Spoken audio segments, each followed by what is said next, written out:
Before we commence the sermon, let us all take a moment to reflect on the fact that we are extremely fortunate to be in receipt of this teaching. The Master's teaching, the Master who was the omniscient one, the liberated one, the perfectly enlightened one, the infinitely compassionate one, the Gautama Supreme Buddha. It is because of him we have this Dhamma today. He is the Master, he is our teacher, and it is him who has taught us the path to salvation. Bearing this in mind, let us all, before we commence the sermon, take a moment to pay homage to the Lord Buddha.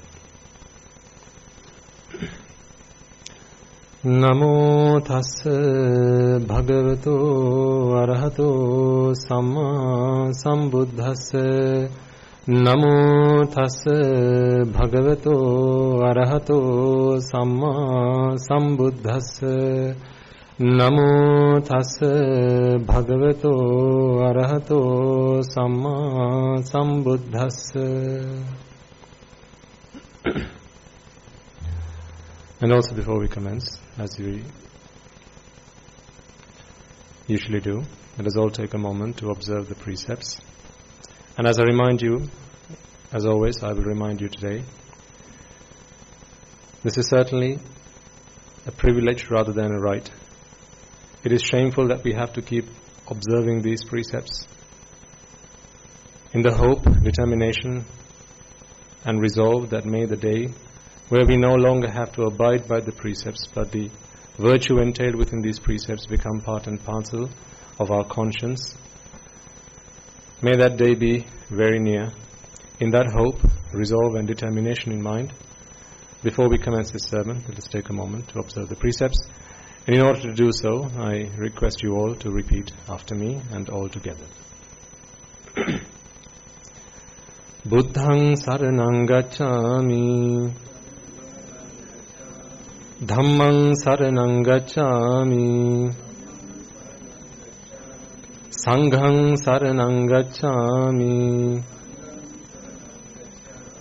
Dutiyampi buddhaṃ saranang gacchāmi. Dutiyampi dhammaṃ saranang gacchāmi. Dutiyampi sanghaṃ saranang gacchāmi. Tatiyampi buddhaṃ saranang gacchāmi. Tatiyampi dhammaṃ saranang gacchāmi. Tatiyampi sanghaṃ saranang gacchāmi. Saranagamaṇaṃ sampunnaṃ. Pānati pātā veramani sikkhapadam samadhiyāmi.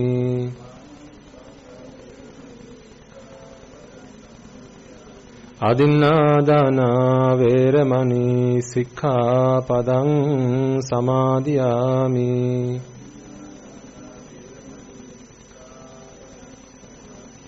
Kāmesu micchāchārā veramani sikkhapadam samadhiyāmi.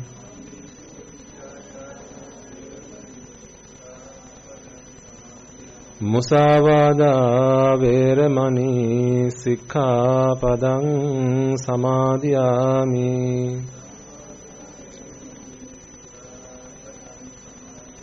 Suramera majjapamā datthāna veramani sikkhapadam samadhiyāmi.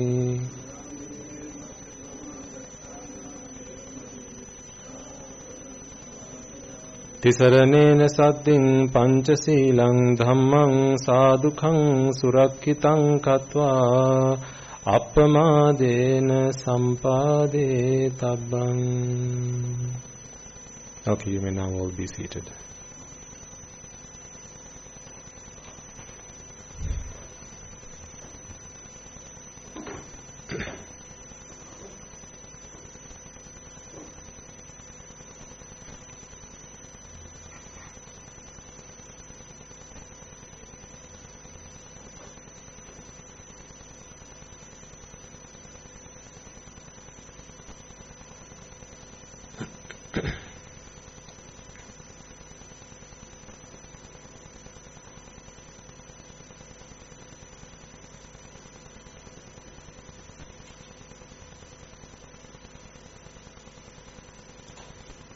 most venerable members of the Mahasangha, distinguished members of the audience, as well as those listening to us online. Before we commence this sermon, let us all take a moment to invite all the Devas, Brahmas, spirits, demons and the dead, those beings who will have been our ancestors throughout our infinitely long journey in samsara, beings who will have been our mothers, fathers, brothers, sisters, uncles, aunts, nephews, nieces, grandparents, husbands, wives, teachers, and so on and so forth. Anyone and everyone who might have been part of our lives and helped us in any way, shape or form. Whatever debts we owe them, this is the prime opportunity for us to repay those debts.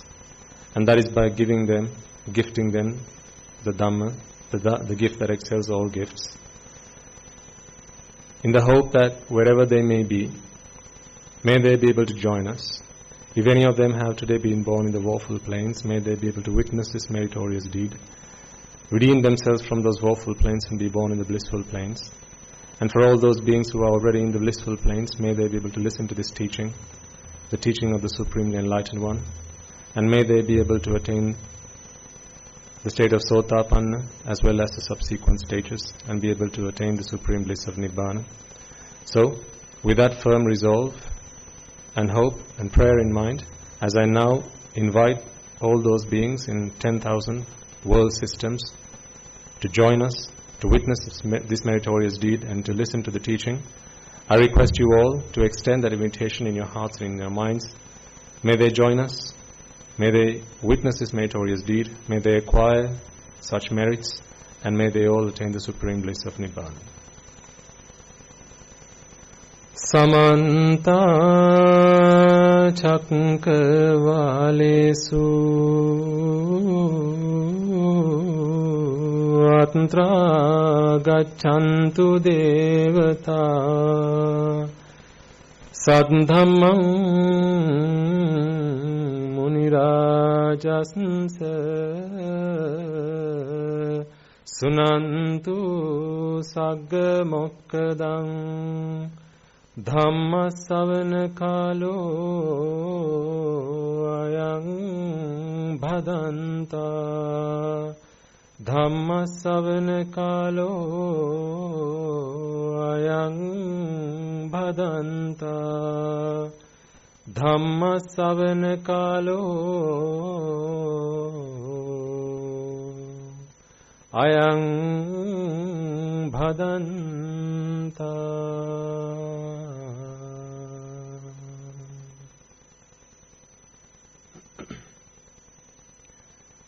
And also before we commence, let us all take a moment to be humble enough to accept and acknowledge that although the Dhamma has touched our lives today and we have changed beyond our wildest imagination,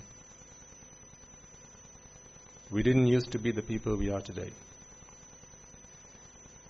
In this infinitely long journey in samsara, we have not had the privilege of associating noble ones and moral ones, and to be in receipt of the Dhamma. Virtually always our associations have been with immoral, ignoble people. Such people and such acquaintances which defiled our minds with raga, dvesha, moha, desire, aversion and delusion, and having been blinded with avidya and tanha, ignorance and attachment, innumerable will be the times where we will have offended, abused, slandered and desecrated the noble ones, the Samma Sambuddhas, the Pacceka Buddhas, Arahata Buddhas, Anagamis, Sakrudagamis, Sotapannas, be they on the path or having attained the fruits, as well as the Buddha's ministry, the Sambuddha Shasana. For any words, thoughts, or actions of slander and abuse that we might have directed towards them, either knowingly or unknowingly, the results of such deeds may be that it hinders our progress in the Dhamma today and keeps us from attaining the noble states. So, before we commence this sermon, let us all be humble enough, and with humility in our hearts and in our minds, acknowledge that this is who we used to be, but accepting the errors in our ways and making that resolve that we will never be the same people we used to be, with a vow to become different people, better people, noble people in this birth itself. Let us all take a moment to seek forgiveness from the noble ones.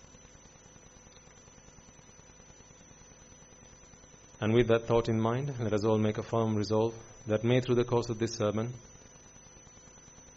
if there are any gaps in your understanding, in your knowledge, in your comprehension, which have so far kept you from attaining the noble states of Sotapanna, may through the course of this sermon, such gaps be fulfilled. And if there are any among you who have already attained that state, may through the course of this sermon you be able to fulfill the subsequent stages and attain the supreme bliss of Nibbana. With that firm resolve and determination in mind, I invite you all to prepare yourselves to listen to this sermon.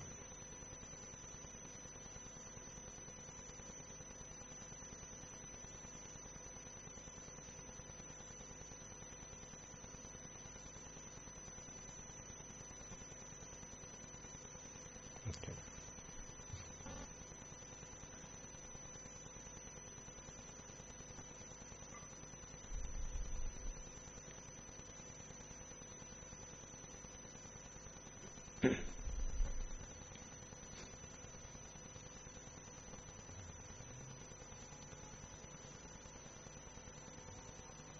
I'll start off with a question.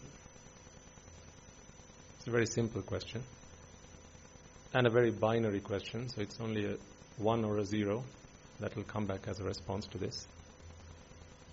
The question is, are you content with how your life is being led right now? Are you content with how you're living your life right now, how you're conducting your affairs on your path to your ultimate goal? Are you doing everything in your capacity?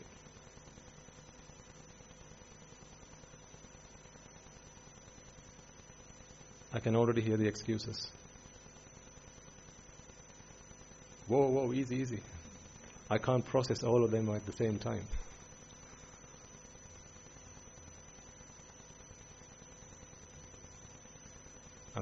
I'm working on it, this ability to read minds. Maybe I'm on the wrong channel, but all I'm hearing is excuses. Let's try and tune that a little bit more. No, I'm still getting excuses.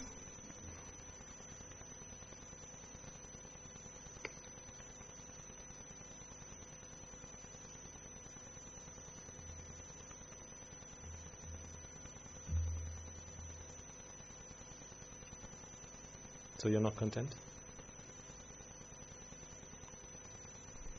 Are you telling me that you're not doing everything you need to do to get to your goal?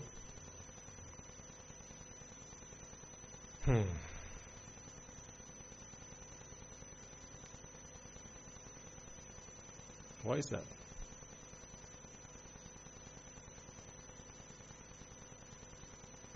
Excuses?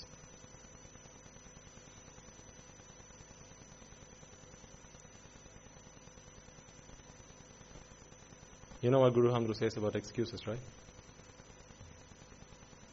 We'll accept all your excuses. We are fine with that. But who he calls your father, Sasara, Sansar, doesn't accept excuses.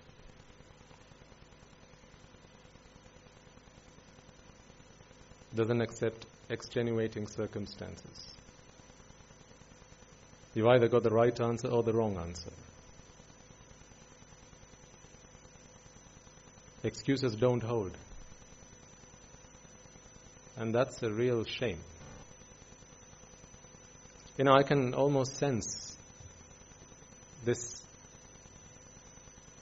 tension that you might sometimes have in your mind, in your minds and in your hearts. So, you come along to sermons and we really talk to you about Nibbana and why you must do everything in your ability to get there and why you should accelerate your journey. And then sometimes I know and I can sense, in your minds you're going, yes, we get that and I really want to do it. But there are so many other factors that keep me from doing that. So many other factors that are holding me back. So many barriers out there that I have to jump over. What can I do? Again, excuses. Whether they are fair or unfair, there's still an excuse. Some people just don't know. That's the best excuse. I didn't know. Even that is irrelevant. You do something wrong. I didn't know it was wrong. Irrelevant. You lie, you kill, you steal. I didn't know it was wrong. I don't care. You know how young boys say, or young lads, they say, talk to the hand. You say something, they talk to the hand. Meaning, well, the hand doesn't respond to it. So you can say whatever you like, I'm not buying it. This is why we constantly try to encourage you. Try and find ways to overcome your obstacles. This has to be an active, proactive activity in your lives. Because no matter what those excuses are, ladies and gentlemen, when the final test is up, you've got to respond to it. And then none of us are there to help you. The person sat next to you is not there to help you then. Your mother and your father are not going to be there way around to help you. Not even the Buddha is there to help you then.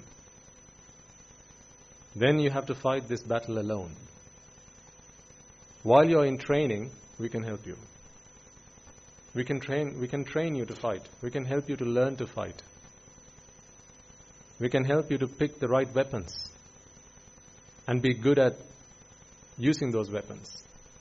But when the battle is in front of you, now you've got to fight alone. Another week's gone by, and you're a week closer to that battle. We met on a Sunday just like today, a week ago. So I have to ask the question, how much and what have you done over the last week to get you to your goal? Answer that question in your own minds. And then I'll ask you the first question I asked. Are you content? Have you done enough? Remember at the last meditation program, I reminded you all to do something. So next week is going to be another session. So a month, take away a week ago, I reminded you at the end of the meditation program to do something at home. Do you remember what that was? Those who came along might remember. What was that? 15 minutes. I said make sure you find 15 minutes every day to meditate. And what did we say that you had to do as meditation? Keep reciting. Keep reciting what? Sri Lanka Mata? Keep reciting what? No, it wasn't to keep reciting, was it? No, it was to contemplate. It was to reflect on the Dhamma. Because remember I said this is about, it's trying to learn a new language. All this time you've looked at the world as being Nitya Sukha Atta. Pleasurable, joyful and essence-full. Now you're learning to look at the world from a completely brand new perspective. One we've never seen before. A perspective we've never looked through, a lens we've never looked through in all of samsara. So this is why it's new, this is why it feels uncomfortable sometimes. Because we're all novices to this practice. None of us have mastered it yet. We're all novices to this practice. But it will only be perfect through practice. Practice makes perfect. So have you been doing it over the past 3 weeks or so? 15 minutes every day? So now I'm going to ask you to put your hand up. At the count of 3. You can't lie to me, because that would be a sin. So on the count of 3, I want you all to put your hand up. To admit, no, not to admit, but to confirm that over the last 3 weeks, since the meditation program, you have been practicing at least a 15-minute session of meditation. Okay? So 1, 2. It's okay, I won't.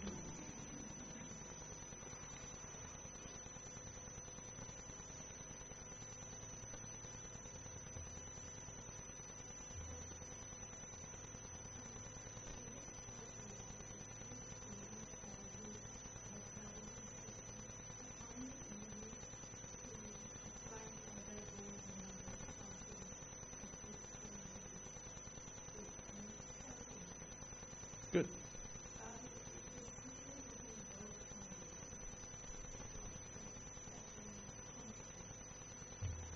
So that is something that is a very good thing to get into the habit of. To constantly be reflecting on anicca dukkha anatta. To constantly be in vidarshana. It's not easy to do that though. Because chances are, imagine you're driving or you're cooking. It's difficult to reflect on anicca dukkha anatta while you're doing something which, if one moment where you lose your attention, and the consequences can be dire, can be disastrous. The things that we do in life. There are others like, you could be sweeping the house, washing the dishes, washing your clothes, right? And those moments, of course, you can contemplate on anicca dukkha anatta. Oh, when you're eating, yes. So pratyaveksha is absolutely that. So if you've been coming along to the SIL programs, we do a pratyaveksha before we eat our food, right? Pratyaveksha is to contemplate. Generally people think that the pratyaveksha is a sentence or a line that you say before you start eating. So you just memorize it, you get it memorized by heart and you just say it. Patisankayoniso pindapatam patisevami nevadavaya namadaya namandanaya. Come on, already I need to dig myself into this food. It's just so delicious. Can we hurry this up? That's not pratyaveksha. That's just reciting something. That's just reciting a few words. Meaningless. Whereas true pratyaveksha is what you are doing there, which is every mouthful you take, whenever you sense, taste, smell, and the touch, the physical sensation of food on your tongue, in your mouth, on your fingertips, you reflect on their true nature. Because by default, we see a false nature. This is our default notion of the world. Our default perspective of the world is to see it as being nitya sukha atta. This is why when you see food, your mouth starts watering. Do you not have that problem? It will be different what that item of food is for every one of you. For someone it might be chocolates. Others it might be pizza. Others it might be biryani or KFC. It's different. But whatever it is, there can't be anything in food or the smell of food in the real world that gets your mouth to start watering. Not before the food has touched your tongue. But in the false world, the world that you create, because this is karma. This is the sensual world that you create in your own mind. You're seeing something, you're smelling something, and in your mind you've created this sensual world. This is what ashvada is, pleasure is. It's a fabrication. It's artificial. Ashvada, pleasure, is artificial. It's not natural. It's not real. It's fake. So what is fake, what is artificial, you can create, you can fabricate in your own mind. And now this is what you start to experience. You live in a dream. Sensuality is a dream. Karma is a dream. So you go into dream mode, and now in your dream, you're experiencing whatever you like. It's not the real thing. It's not the real deal. So as you're looking at the food, your mouth starts watering. This is the perfect moment to practice your vidarshana. Because you know there's a problem. But you see, to practice Vidarshana, first you have to accept that there is a problem here. But every man and his dog out there will not agree with you that that's a problem. In fact, if someone asks you, what is your favorite dish, right? A friend accompanies you to a restaurant, and they ask you, hey, what would you like to have today? Let's have a look at the menu. Oh, I think this is delicious. You should really try this. And you go, whatever. They're going to think you're depressed. Warning. They're going to think you're depressed. You might have tried it already. This is why when you're out there in society, you have to put up appearances. You have to put on a show. You know fully well that none of these items of food can actually bring me pleasure. Not mentally. Physically, yes. If I'm hungry, food can sate my hunger. But there is not a single dish on this menu that can bring me mental pleasure. Because pleasure is nothing but the result of relief from vexation. And nothing else. You see, if you break these two processes down, actually there are two distinctive processes.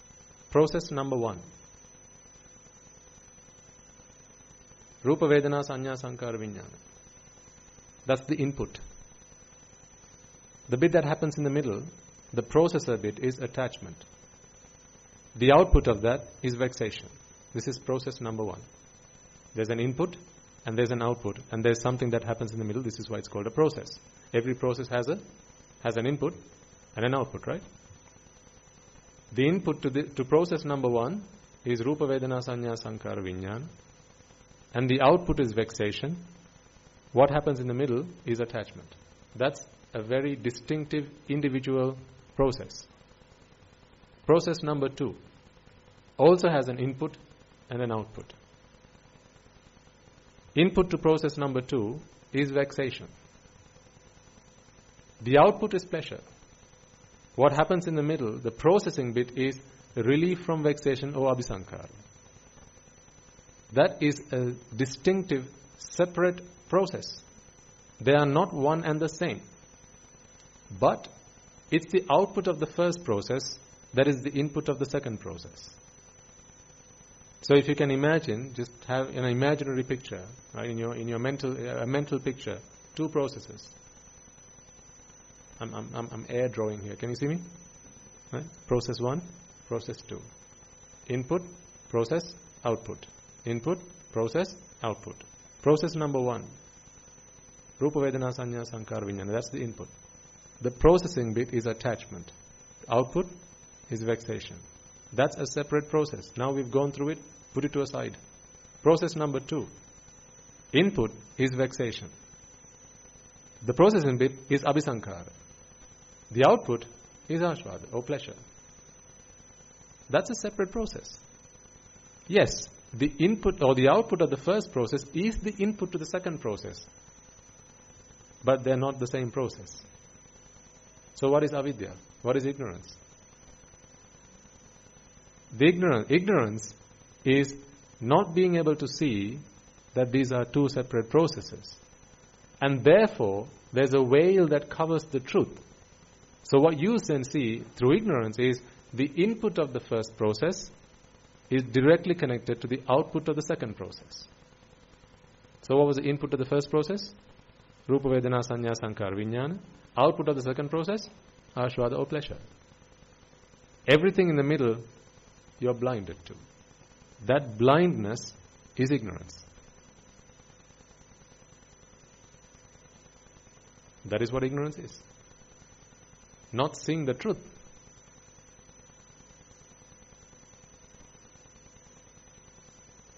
In the second process, the only thing you can feed into that second process is vexation.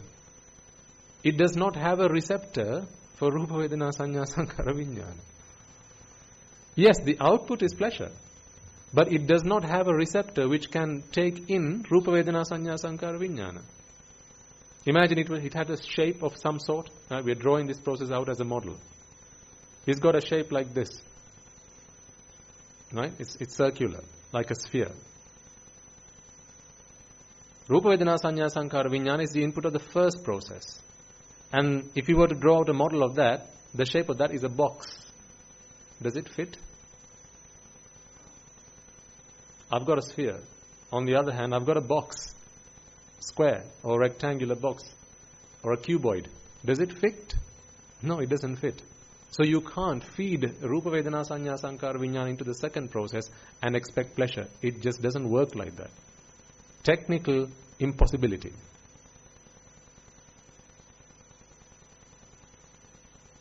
It can only go into the first process. The first process can accept Rupa Vedana Sanya Sankara Vijnana because it's got a receptor that takes in, that is compatible with Rupa Vedana Sanya Sankara Vijnana, the five aggregates. You feed them the five aggregates and the output of that is only vexation. Nothing else comes out of it. Nothing else. Zilch. Nothing else. Simply vexation. But take the output of that, feed it into the second process, and now you get pleasure. Ignorance of all that happens in the middle gives you the impression that it was the input of the first process, that was the output of the second process. That is the doctrine. So when you ask the Dharamayai, this is what you have to say. Simple as that. Once you have accepted that this is actually what's going on, and no one in this world, in these 31 world systems, can change your acceptance of this truth, now you have become a Sotapanna. So then you know, hand on heart, there is no one that can convince me otherwise. Even if the Buddha were to come around and say, no, actually, you know what?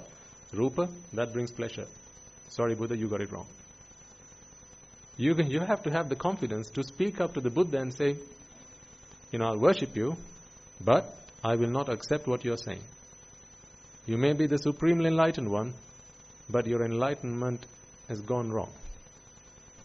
It's not correct. It cannot be true. You have to have the confidence to stand up even to the Buddha. Not that he would ever say that, but that is the level of conviction which you must have. That is what Shraddha is. It's coming to that understanding.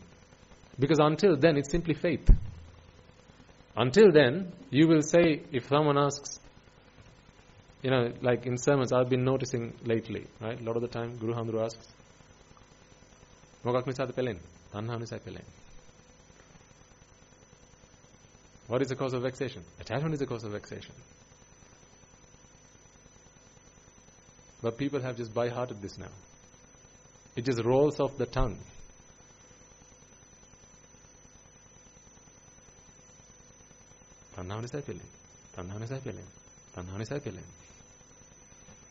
You got to be careful. This is seriously, this is a word of warning. Because when you hear the same thing over and over and over and over and over again, like they do with marketing, you're simply going to take it as the truth without analyzing and checking and verifying if that is really the truth. Then it doesn't become comprehension. It doesn't go from Therum ganima to avbodha, understanding to comprehension. It doesn't make that jump until you make it real for yourself. Today I want to really talk to you a little bit about dukkha. Because a lot of the times I get this question, and I've been noticing this in a lot of the sermons. People get anicca now. But sometimes dukkha is not very clear. So I get questions like, someone asks, okay, I get anicca. But we kind of seem like gloss over dukkha. Anicca is pelenava, enisa dukkai, anattai. What's the difference? What is the difference between pelim and dukkha? Is it one and the same? Is vexation and suffering the same thing? Because it seems like it sometimes. Anyone likes to vex? Nobody likes vexation. Well, nobody likes suffering, so they must be the same thing. It's not the same thing. So I'll talk to you a little bit about that today, because in the meditation program next week, I want you all to reflect on that, to contemplate on dukkha, the dukkha nature of all conditioned things. Because all three attributes, anicca, dukkha and anatta, understanding of which is essential if Nibbana is your ultimate goal. You can't just gloss over one. Back in those days, in the time of the Buddha, the people who were around, men and women who were around, they'd come, it's almost like all men and women who came in the time of the Buddha had appointments with the Buddha, pre-arranged appointments throughout samsara. It's like at a very specific date, on a very specific time, they had an appointment. Karma had made that appointment for them to meet the Buddha. So I believe that the Buddha's lifetime is pre-programmed. That's why not everyone gets the chance. It's the advent of a Buddha we are talking about here. There is no one more unique than him. So when someone like a Buddha comes along, imagine there's the top scientist or the top consultant for brain cancer or blood cancer, whatever cancer. He lives somewhere else. He lives in the States. He's going to come to Sri Lanka. He's going to spend a week here. Do you think he's going to have a free moment? He's going to be having his lunch while talking to patients. Because if he's the best doctor there is, then everyone's going to be wanting some of his time. And those appointments will be pre-booked before he turns up. So this we are talking about, who we are talking about here is the best psychologist. The world's best psychologist. Comes into this world. All these appointments are pre-booked. You and I didn't stand a chance. Because we hadn't completed the prerequisites to get an appointment with the Buddha. But we were lucky enough to have an appointment later down the line before his Shasana came to an end. So for that we were lucky enough, but not to meet him face to face and actually get his teaching. So when he talks about anicca, dukkha, anatta, it's essential that we spend time and really use our intelligence to really get this, because this is what is most rare in all teachings there is. In every philosophy that has ever been taught, this is what is most rare. Nothing is more rare than the Dhamma. The Buddha says this. Saddhammo paramadullabho. He says the advent of a Buddha is rare. Being born a human is rare, he says. Shana sampatti.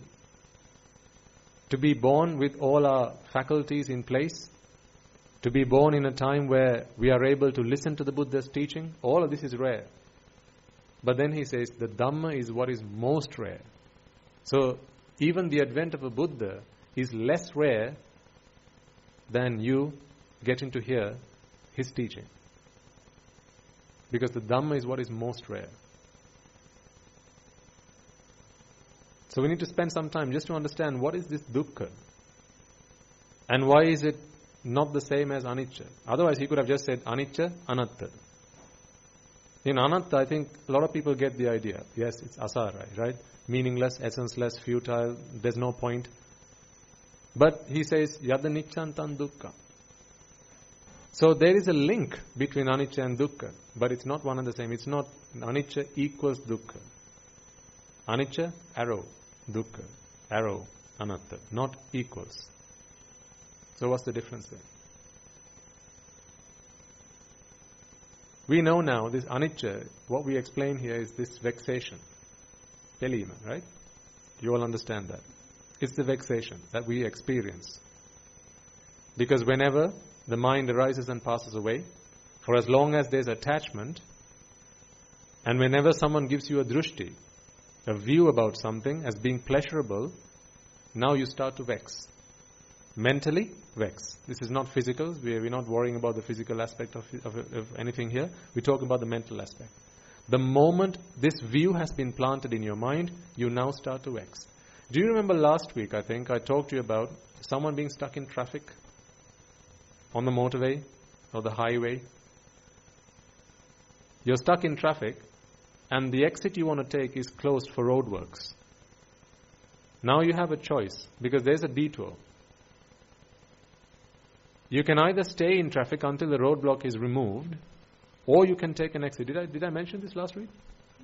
It was the previous week. Okay, week before. So you're stuck in traffic. It's a long queue of traffic. And you've been trudging along this queue of traffic until you've got to this point where now you can see the roadworks. The moment the roadworks are removed, it's now your turn to take the exit. But you've got to wait until the roadworks are removed. But patience is a virtue, and a virtue that not many people have. So you wait, and wait, and wait, until you can no longer wait. Now you have reached the limit of your patience. So therefore you can no longer wait. Now you take the detour. It's not labeled a detour. But because you can't wait, you can't tolerate this vexation you're feeling right now, you want to take that other detour. So you do take it. The curse of this is, what this detour does is actually, when you drive along it, it takes you all the way back. A nice long round, all the way back to where you first joined this line of traffic.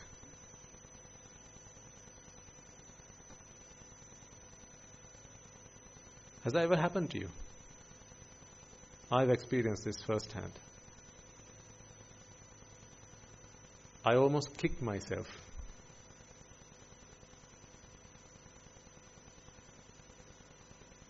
Because I couldn't bear the traffic, I couldn't bear to wait. It's not the traffic, I could have just switched off my engine and waited there until the roadworks got removed. But I couldn't wait. Because I wasn't patient. So I wanted to move. Because I couldn't bear this vexation, I started to move. So I took the detour, but little did I know that this line of this road was only going to take me back to the beginning of this line of traffic. Now I am worse off than I was before. I was better off just staying where I was. This is like Abhisankara. Abhisankara is much the same. Because the reason we do Abhisankara is to relieve ourselves of vexation. But when you relieve yourself from vexation, like Guru Hamda has been explained to you recently, it's like jumping from the pan to the fire. Kabbaling, lipata. You're worse off than you started. You're better off actually staying where you are. But we have little patience. Therefore, when we try to bear this vexation, we'll do it for a moment, another moment, another moment. These moments of vexation, they keep building up. Vexation builds up. It keeps building up until the last straw that breaks the camel's neck or the camel's back. So it keeps building up until that last chitta of vexation, which beyond that you just can't tolerate it. Now I need to relieve myself. And then you go into doing Abhisankara.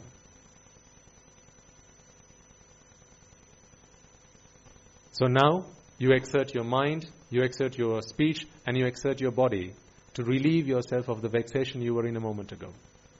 This is Abhisankara. Abhisankara dukkha.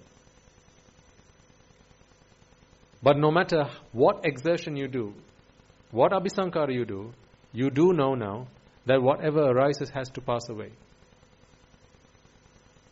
So whatever you do to give rise to a chitta, it's going to pass away ultimately. So you're in the same place you started. Except you also had to endure the Abhisankara that you had to exert. It's like you're standing in one place. You don't like the ground touching your feet. You just don't like the ground touching your feet. You don't like that experience. So what you can do now is jump. If you don't like the ground touching your feet, what can you do? You can't wear any footwear. What's the only option? You can jump. If you haven't got wings to fly, the only thing you can do is jump.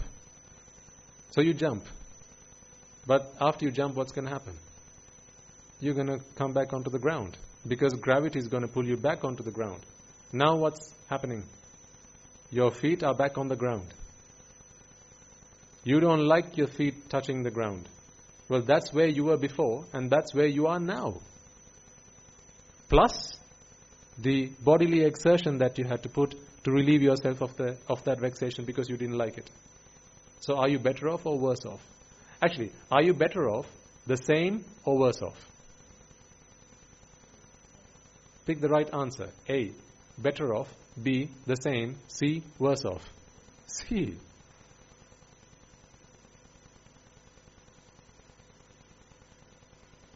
Abhisankara is like that.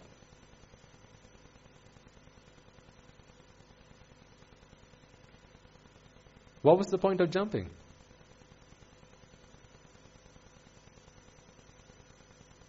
You are not only back on your feet, touching the ground, but you also had to exert the energy that required you to jump off the ground. So you are that much energy less or short of, and your feet are still back on the ground. Remember we used to talk about a glowing hot bowl and throwing that up in the air? Right? If I were to give you a hot bowl, iron bowl, into your hands, right? You don't like to burn. So your fingers are now scorching. What can you do? You can do one of two things. You can throw it up, or you can let it fall. You can let it drop. But people like the experience of pleasure. People love pleasure. Pleasure can only be experienced when you are relieved of pain. So for there to be pleasure, there has to be pain. You can't have one and not the other. So what if you drop the bowl?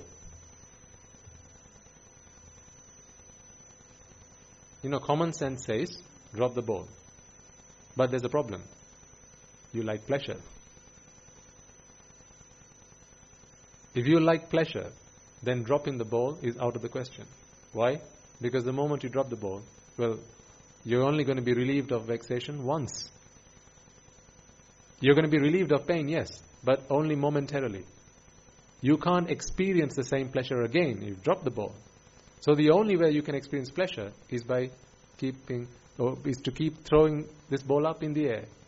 The moment you throw it up, a few moments later it's going to come back down and it's going to burn your fingers again.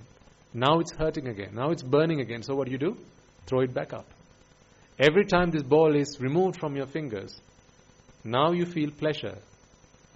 And when you're attached to that pleasure, you have no choice but to experience the pain that comes along with it. Until you accept that this pleasure is a nonsense. It's nonsensical to keep going after this pleasure. It's madness. Only a lunatic would do that. What does that make us all? If only a lunatic would do that, what does that make us all? Lunatics. We're all crazy.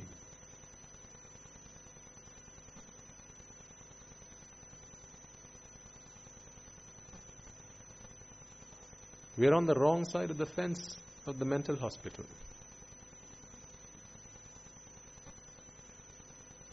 At least they have an excuse. We don't. They've been clinically diagnosed as mental patients, and we are not. But we are still on the wrong side of the fence. Don't you think so? It is madness.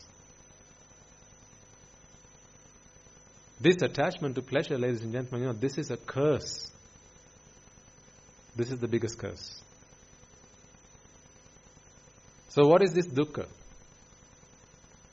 When you can't bear vexation, when you can't tolerate vexation, or when you experience vexation, you've got one of two choices. Actually, there's a third choice.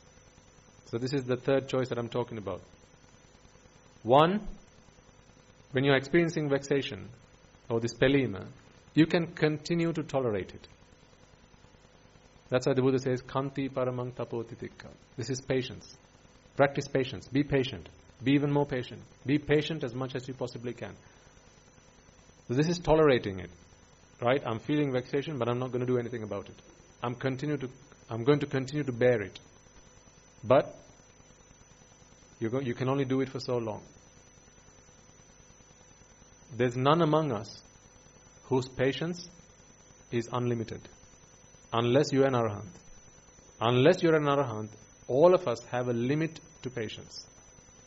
All of us have a limit to how much we can bear, how much we can tolerate. I'm not talking about physical, by the way. This is not physical pain I'm talking about. I'm talking about mental vexation. We all have a limit. Until we hit that limit, we can tolerate it. That is option number one. When you hit that limit, now you have no choice but to embrace the dukkha. Embrace the suffering. Why do I say that? Because once you have hit your limit, now you have to relieve yourself of that vexation. And for that, you have to do abhisankara. But abhisankara was never fun. You know how people say, I really enjoy my work? People say that, right? Work is fun. Some people say that. And then they talk about a work-life balance. I don't know why they talk about a work-life balance if work is fun. Because if work is fun, then the only way that balance has to tip is which way? Towards work. The more work you do, the more fun it's going to be. So why do people look forward to a weekend then?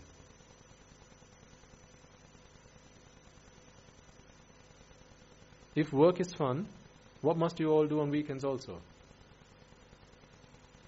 Work. But then why do people talk about a Friday feeling? And why do people hate Mondays? And yet, in the same breath, they say, oh, I love my job. What a load of toss.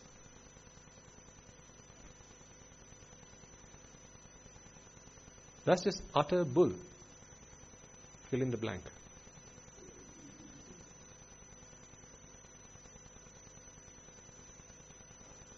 Work cannot be fun. That's abhisankara. Getting your paycheck at the end of the month, now that is fun. Or maybe you have someone on the side that you get to see when you go to work. Now that can be fun. But work cannot be fun. There is no way work can be fun. Exerting yourself physically, that cannot be fun. Exerting yourself mentally, that cannot be fun. Abhisankara cannot be fun. If it were fun, then you should be able to do it constantly, non-stop. Day after day after day after day, you should continue to be able to keep doing it. So why do people go on vacation then? Why do people take holidays? Why do people take time off? Work cannot be fun. It just cannot. It's impossible for work to be fun. Now that's not to say let's all stop working. Because we have to. We have to keep working because there are other vexations that come through in our life, and the only way we can relieve ourselves from that vexation is if we work, because there's a big fat paycheck that comes through at the end of the month. You know, some people I know, they go to work because staying at home is boring. Some people are like that.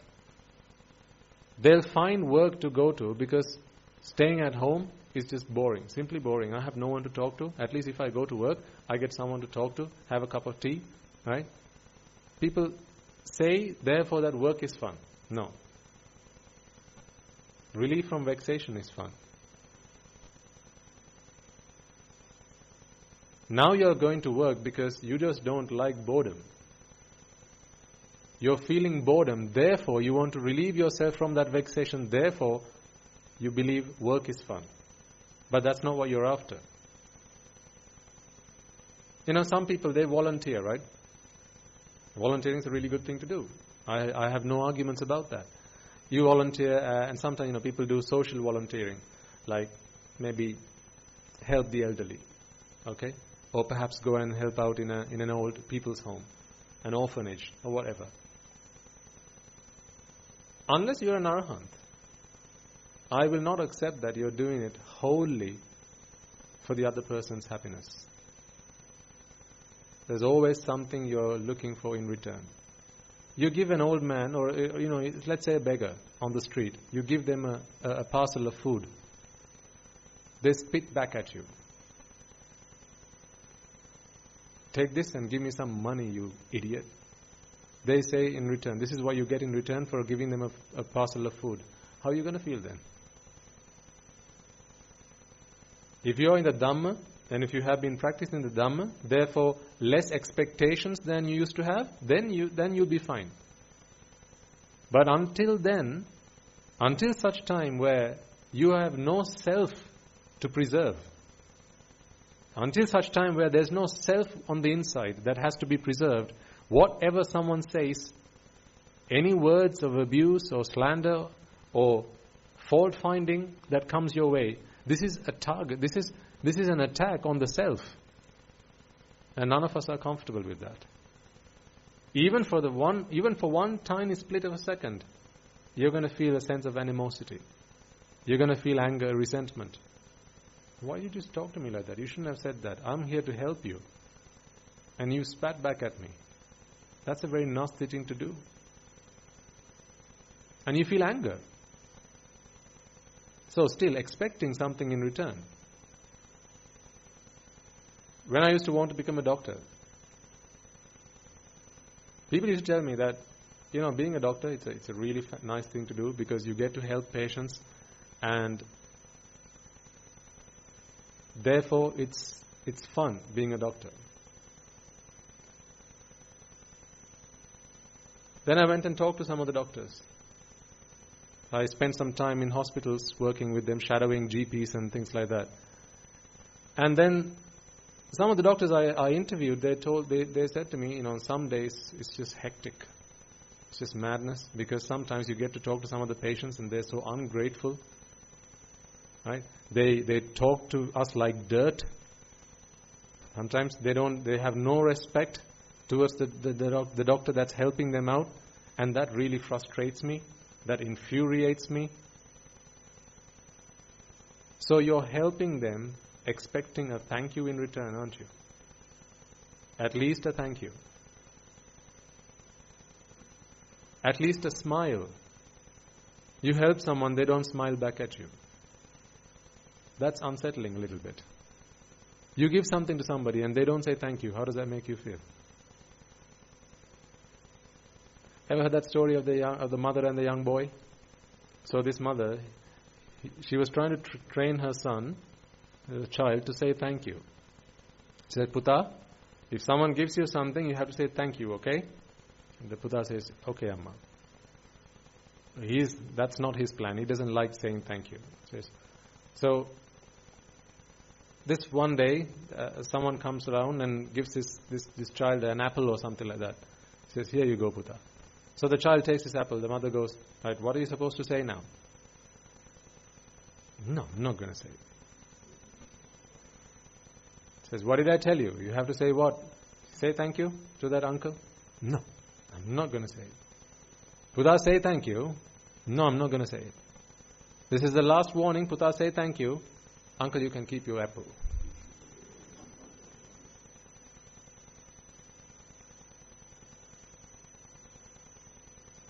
I'm not going to say thank you.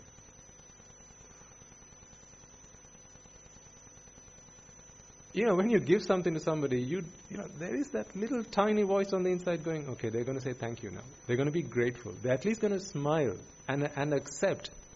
They're going to acknowledge that I've been kind to them or generous to them.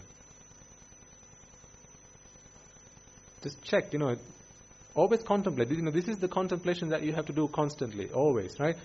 In some countries, it's customary. If you walk through the door and there's someone following you, you hold the door open for them so that you let them walk through as well. In some countries, it's not the done thing, but in other countries, they do that. When you do that gesture for somebody, you expect them to say thank you, but sometimes they don't. And when you don't hear that thank you, or at least a smile of gratitude, or expressing gratitude, that doesn't sit with you very well. It upsets you just that tiny little bit. Again, this is expectation. You're attached to that thank you. You're attached to that smile. You're attached to that gratitude, that expression of gratitude, and you're expecting that to come. It's going to come now. Come on, say thank you. If only they could read your mind, this is what you'd be saying. Come on, already, right? Just say thank you, right? Quick, come on. I've got to go, right? I'll open the door for you.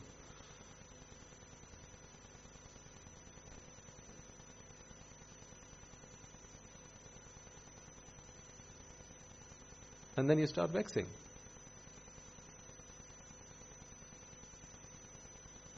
So, if you can do this on a regular basis, day-to-day activities, let's say you're in traffic, someone's trying to pull up, or someone's turning in from a side road. I don't know about Sri Lanka, but in a lot of other countries, if someone's trying to turn onto the main road from the side road, it's generally the gentlemanly thing to do is to let them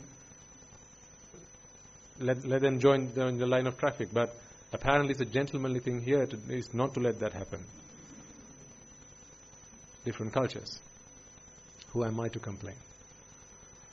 Right? So when you wave someone into to join the line of traffic, or to jump in front of you, generally you expect them to either wave at you from the window, so you can see them from the rear mirror, rear window, or at least to flash to say thank you, or at least to wave their hand just to acknowledge, right? Thanks for doing that.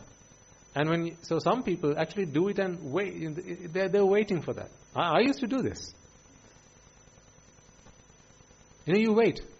Right, come on, say thanks, right? I've just shown you kindness. Now it's your duty to show gratitude. Come on. And when it doesn't come, now you start to complain. Ungrateful bugger. You start to have a moan about it. Expectation always leads to suffering. Even before your expectation has been dashed, even before your expectation has been dashed, you're expecting. Even that is suffering. That is the dukkha. So, most of you get what abhisankara dukkha is, right? Which is exerting mind, body, and speech in order to achieve what it is you desire. You have to do things, you have to say things, you have to think things to achieve what you desire, to acquire what you desire. That's the abhisankara dukkha. And it's not fun doing it. The only reason you do it is so that you can acquire what you desire. Right? You wouldn't do it otherwise. If there wasn't the promise of pleasure at the end of it, you wouldn't do any of those things.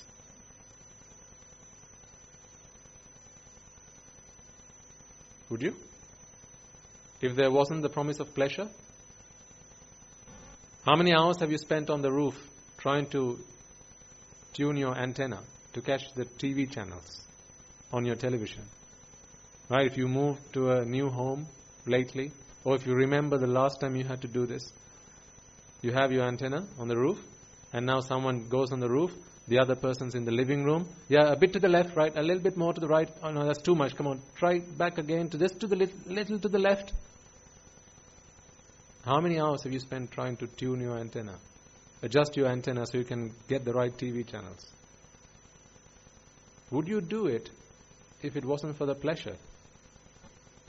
You enjoy watching TV. You enjoy the pleasure that you can experience when you get to see the sights that you like to see. This is why you are exerting yourself. But if there was no TV, would you still do this? Go on the roof, pole connected to the antenna, just keep turning this antenna left, right. Okay, little to the left, a bit more to the right, no, too much, little to the left. There's no TV. You wouldn't do this. If you ever baked a cake, think back through the steps that you had to follow to bake the cake. Right? You had to go shopping first. Get yourself a cookery book, go through the ingredients, go through the recipe, right? And then buy all the items you need, come home and start making your cake, flour and water, and now you have to start kneading it, and then start adding whatever things you add to it to make your cake, put it in the oven, right? All this for the promise of pleasure that comes at the end of it. If you knew that this cake was going to be burnt in the oven, would you have started doing it in the first instance? If you could look into the future and you knew that this cake is going to come out of the oven burnt, would you still do it? Would you? No. So was it the abhisankara that's enjoyable? No, you don't enjoy that. In fact, if the cake did come out burnt, you're going to say, what a waste of a day. I wasted my time. I'm never going to bake a cake again. Sometimes you curse the author or the recipe book. Look at these instructions. I followed it to the letter, and still I didn't get the result I was expecting. This is all fake. This is all made up stuff. You can't make a cake like this. Now you start cursing them. If abhisankara was fun, well, you followed it to the letter. So abhisankara is not fun. But neither is dukkha. It's the what if. Have you done your what if analysis? People do what if analysis. What if this happens? What if that happens? Is it fun to think about the what ifs? This is like when you're doing projects, you have to think forward about risks. Right? What if this happens? What if that happens? Is it fun? Who enjoys doing risk? It's some of the most hated jobs. Risk. Working in risk. People just didn't... I remember when I used to work in projects. If ever a project manager got told off, it was because he hadn't done his risks properly. Because people just don't enjoy risk, because you have to think about what if this happens, what if that happens, what if this happens. That's not the fun bit. The fun bit is getting the outcome of the project, because that is what you have set your expectation on. Then you keep working through the project until you get the output that you're expecting. The what ifs are always suffering. What if it rains today? What if it doesn't rain today? What if a bomb goes off? What if? What if I get that call? What if I don't get that call? What if he turns up at the door? What if he doesn't? What if I get that job? And what if I don't get that job? Always what if. You're driving your car. There's a bus in front of you. And like most buses in Sri Lanka, no brake lights. Now, what if? And a three-wheel driver's on your right-hand side, trying to take over, or trying to do an overtaking maneuver. What if? He's coming very close to your car. Now, what if? This what if question starts burning inside your mind, does it not? What if he comes too close? Nothing's happened yet. Your car is in perfect tip-top condition. Nothing's happened. But what if? You go... when you park your car, right, gentlemen, do you not check if you've ever parked under a tree? What's the first thing you do after you get out of the car? Why do you look up? Are you praying to the gods? Oh dear God, please protect my car. Is that why you look up? Is that why you look up? No, you just parked under a tree. What grows on trees? Fruits, and sometimes coconuts.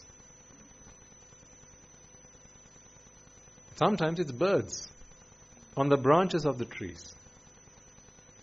And birds have laser sharp what? Focus when it comes to doing their number twos. They'll wait and wait and wait until you come and park your car. They have more patience than you do.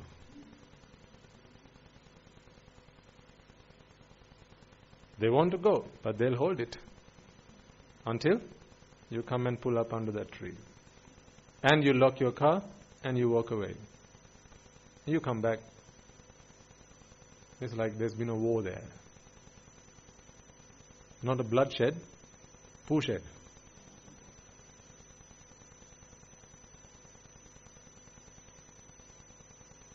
Why? There's always, what if?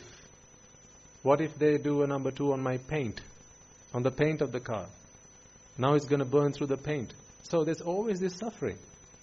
But if that car's not your car, who cares? You were dropped there by a taxi driver, and the taxi driver is waiting for you to go and attend to your chores and come back. You're running an errand, right? The taxi driver is going to wait until your return. Now are you concerned about where the taxi driver parks his car?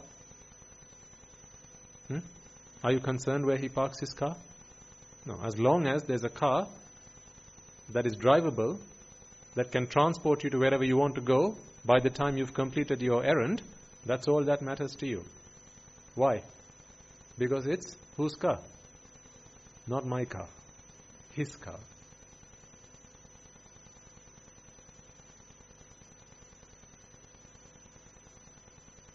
Is it not attachment that brings suffering? See, this is the what if, dukkha dukkha.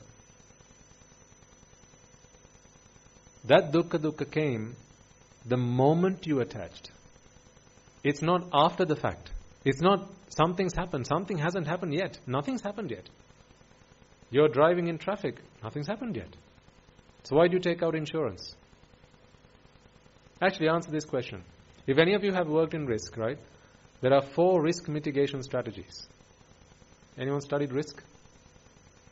There are 4 risk mitigation strategies. 1 is to accept.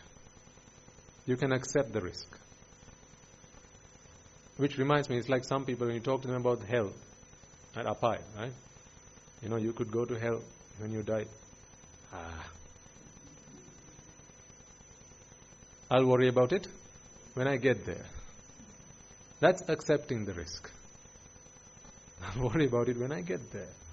Accept. So that's one risk mitigation strategy. There's another risk mitigation strategy. That is to reduce. You can reduce the risk by taking precautionary measures. So some people, they do merit to reduce the risk of them going to the hells. They try and do a lot of merit, so that in the hope that at their dying moment, it's a meritorious deed that comes to their mind and not an unmeritorious one. So that's reducing. Then there's a third option, which is transfer. You can transfer your risk. That is what people use insurance companies for. To transfer the risk. And in the conversation about health, why do people take these fruit baskets and go and worship gods? Why do people go to Kataragam? To transfer the risk. Dear God, please accept my offering, and you take over the risk of me going to hell. I will please you, and you look after me. That's why you say to the insurance company, right? I will pay my premiums, and if something does happen, then please look after me. That is transferring. The best thing to do is to avoid. You can avoid the risk completely. Of course, to avoid the risk of hell, you have to become a Sotapanna. So risk mitigation strategies even work in Buddhist philosophy also. They've got it all covered. Between the 4 of those strategies, you've got it covered. You can either accept, you can reduce, you can transfer, or you can avoid. So this what if that I'm talking about here, this is the dukkha dukkha. People take out insurance plans so that they can transfer the what if dukkha. But it comes with a caveat. What if the insurance company doesn't pay? Have you never wondered about that? In some countries, I think in most countries, of course, an insurance business, they're a business. They're not going into insurance because they love you. They're giving out an insurance policy so that they can get a return on their investment. They are here to make a profit. So an insurance company will try and find every loophole to get out without having to pay up. You can't fault them for them. That's just the way they do business. That's the way the world works. Right? If you don't like it, then get the hell out of here. Right? So you transfer the what-if risk by taking out an insurance plan. But that what-if risk only came to you the moment you signed the paperwork to say, that car is now mine. The what-if risk to do with your wife only came to you the moment you signed the paperwork to say, she is mine. Until then, that was not your problem. Until then it was your in-laws or to-be in-laws problem. Attachment is what always brings you suffering. Give me one example to convince me that it's not attachment that brings suffering. Just one, not two, one. Give me one example of suffering where the source of it is not attachment.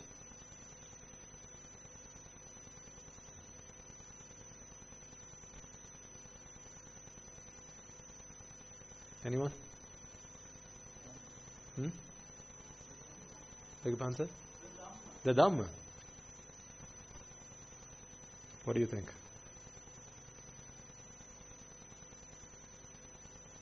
What if you're attached to the Dhamma?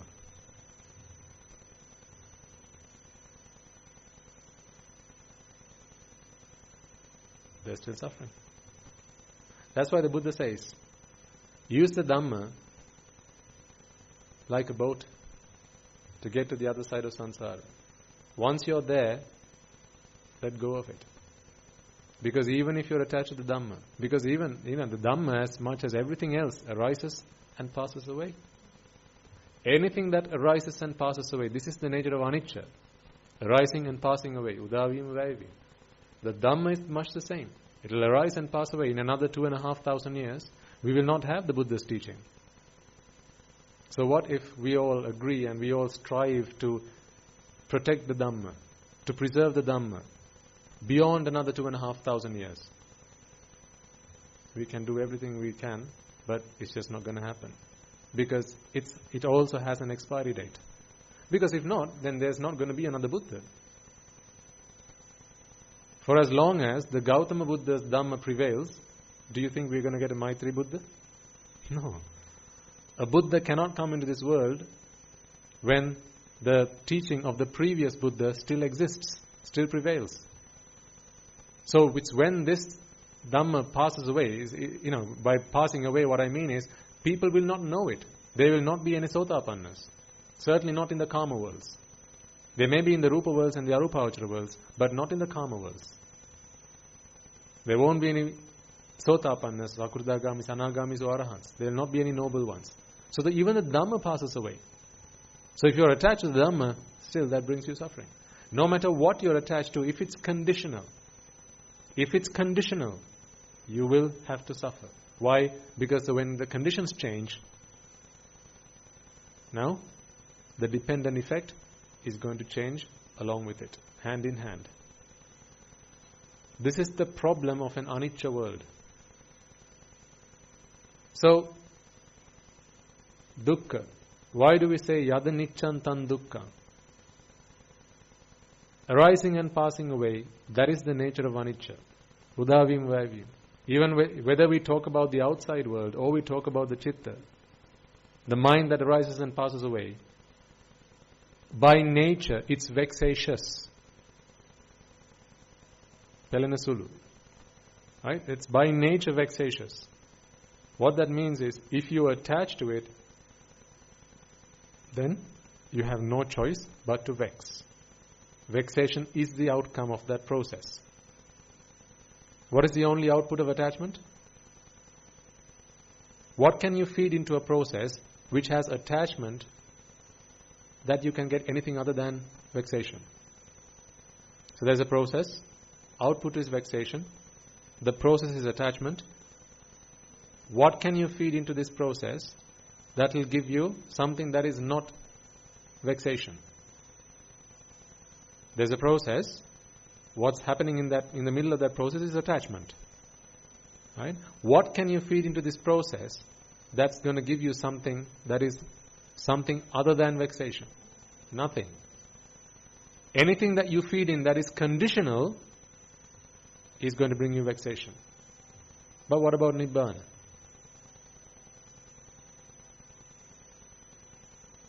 Nibbana or Nirvana.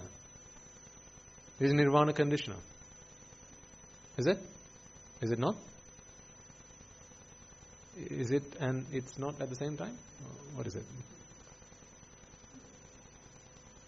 Nirvana is not conditional, but getting to it is.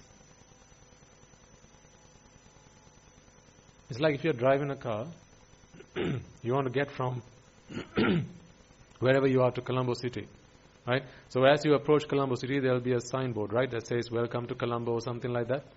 They'll have marked, so this point forward is Colombo. To get over that line, you have to do something. You've got to drive, you've got to walk, you've got to jump, hop, whatever you have to do, you've got to do it. Once you've crossed that line, to be in Colombo, do you have to do anything? You're in Colombo now. To be there, do you have to do anything? No. Someone can rub the line, the border line, and kind of draw it in front of you, and now you're not in Colombo anymore. So they've changed the border. I mean, someone could do that potentially, right? So you're standing on the right side of Colombo. Someone decides, right, no, that's not the border. We are changing the border, and now they redraw the border. But this time round, you're outside the border. You haven't changed. You haven't moved one bit. Now you're no longer in Colombo, and you have to do something again to get to Colombo. Or someone could push you back. They could come and push you across the border, and now you're back out of Colombo. Unless one of these two things can happen, to be in Colombo, you don't have to do anything. Do you understand the example I'm giving you there? To be in Colombo, you don't have to do anything. But with Nibbana, none of these two things can happen. No one can push you back out of Nirvana, and the border cannot be changed. Because it's ultimately eradication of attachment and ignorance. To whatever level your attachment and ignorance has been removed, it can never be put back. If your attachment and your ignorance has been reduced by 25%, it can never be put back. It's gone for good. By 25%, I meant Sotapanna, the stage of Sotapanna. Until you become a Sotapanna, ignorance and attachment can fluctuate.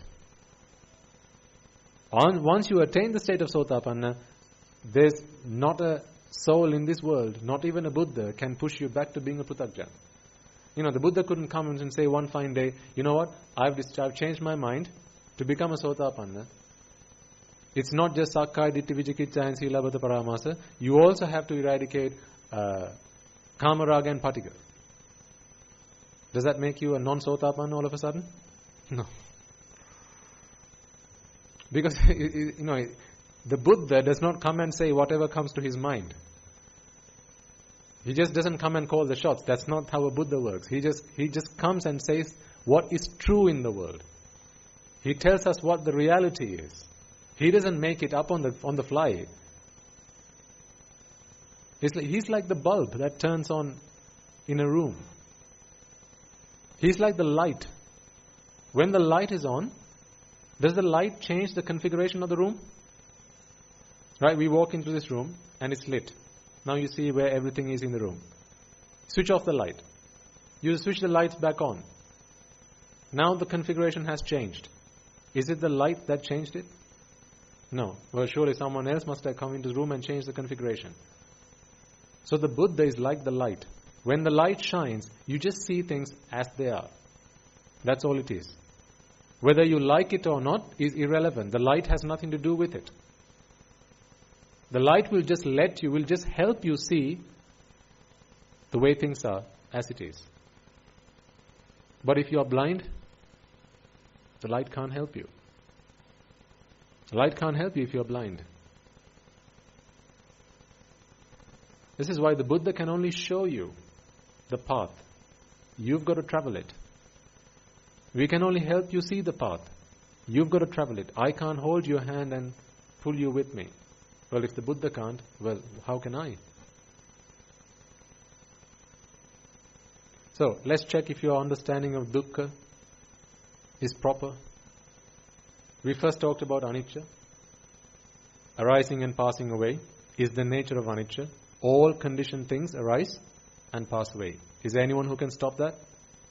No. All conditioned things will arise and pass away. Why does that happen the way it does? Because it says that on the tin. What does it say on the tin? This is conditioned. What does an air conditioner do? It conditions the air. If it gets too hot, it cools it up, or it cools it down. What if it gets too cold? Then it warms it up. An air conditioner will condition and maintain the temperature of the room at that temperature. So if you set that to 25 degrees, if you bring in another air conditioner and start cooling it to say 23, that's a useless thing to do. So if you have two air conditioners in the same room, it's pointless to have it at two different settings, two different temperatures, because one's going to cool it, the other's going to warm the room.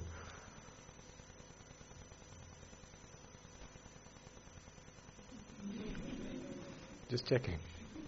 No, because sometimes I have seen it that way. Yeah. One's a 23, the other's a 25. Pointless. Because one's going to warm it, the other's going to cool it.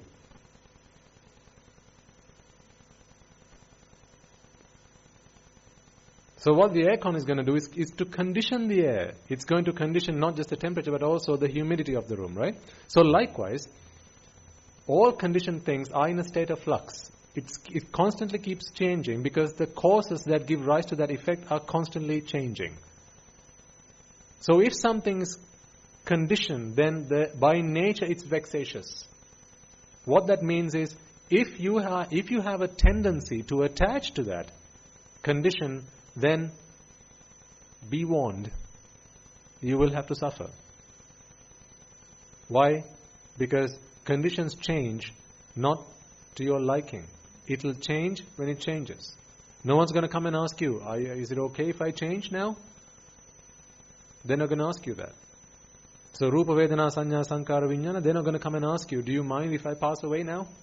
Is it okay? Is it time? Can I pass away now? It's not going to come and ask you. And they're not going to come and ask you, do you mind if I arise now? They're not going to come and ask you. It will arise when it arises, and it's going to pass away when it passes away. But if you attach to it, now you've dug yourself a great hole. We keep putting ourselves into this problem. Thankfully. Because none of you in this room is responsible for my suffering. Whew.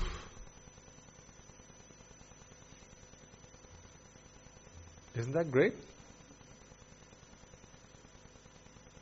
Madam, if you were responsible for my suffering,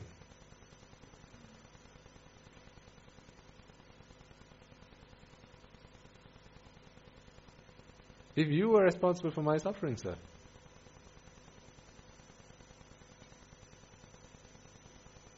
then I'd want you to come and listen to these sermons every day.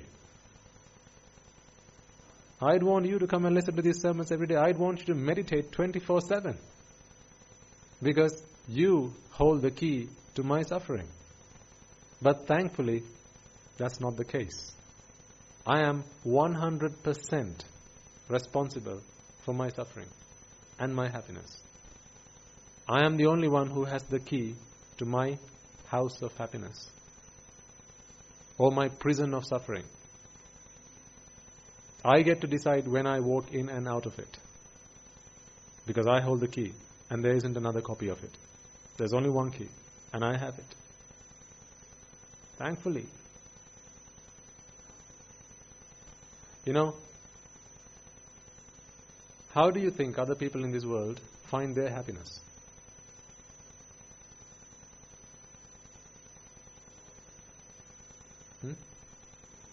From others, absolutely. They find their happiness by making other people suffer. How is that so? You're willing to spend money, right? This is why you earn money, so you can spend it. Where do you spend money? On entertainment, restaurants, right? Fashion, homeware, right? New car, watches, jewelry, right? Is this kind of places where you spend your money? I don't spend any money because I don't have any, right? But this is generally the places where you spend your money, right? That is an abhisankara. Because first you have to earn it, then you have to spend it. They're both abhisankara. Why do you spend your money? Yes, you spend it on entertainment, but why do you spend it? Yes. Because you're doing it as a means of relieving yourself from vexation. One will only relieve oneself from vexation if they have been vexed initially. So if I want you to part with your money, I have to get you to vex. I have a new mobile phone that I've just designed. Right? I have my problems. I have a family to feed. That is what makes me happy. I like going to holiday to Singapore once a year. That's what makes me happy. Right? Now, I need money to get what I need done. I'm a genius, and therefore I have invented this brand new phone that's the best smartphone that has ever been invented. Now I have to sell this to you. So I have to make you part with your hard-earned cash. You're only going to do it if you believe that this phone is going to bring you pleasure. For you to want to spend your hard-earned money to buy this phone, what must I do first? I have to make you vex. Therefore, I start giving you these views. This phone is the best phone there is. There's not a phone that's ever been invented that's as smart as this one. It's got the fastest processor. It's got the best memory. You can browse all the internet that you like. Blah, blah, blah, blah, blah. I give you all the features and the benefits of this phone, and now I want you to buy this. I make you want to buy this. Not I want you to buy this. I make you want to buy my phone. Therefore, you are now vexing. In order to relieve yourself of vexation, you are willing to part with your hard-earned cash. You give me money, that makes me happy. I give you the phone, that makes you happy. My plan was, I don't care whether you get the phone or not. All I want is the money. All I want is the money that's in your pocket. But what did I have to do first? Make you suffer.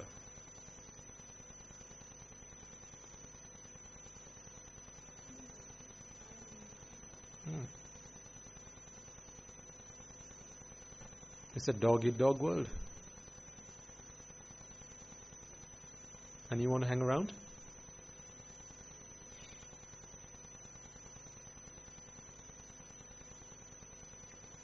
Unless we are talking about unconditional happiness, there's not a way any man or woman or child in this world can be happy without making someone else suffer in order for them to be happy. Someone else has to suffer for you to be happy. Has to.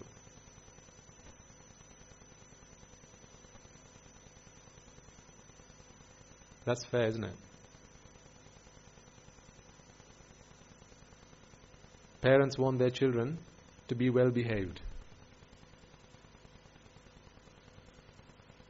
You tell them, Buddha, go and make your bed. No.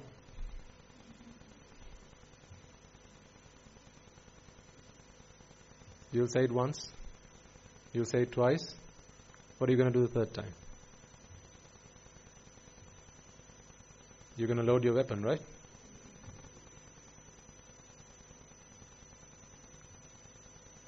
Try saying no again. Now he's going to comply. Now he or she is going to go and make his bed. And that's going to make you happy. He didn't make his bed because he liked to. He made his bed because he wants to be relieved of the punishment that might come his way otherwise. So, for your happiness, what did you do? You made someone else suffer. We are talking about family here. What does family do? They love each other, right? Yeah. Tell me about it.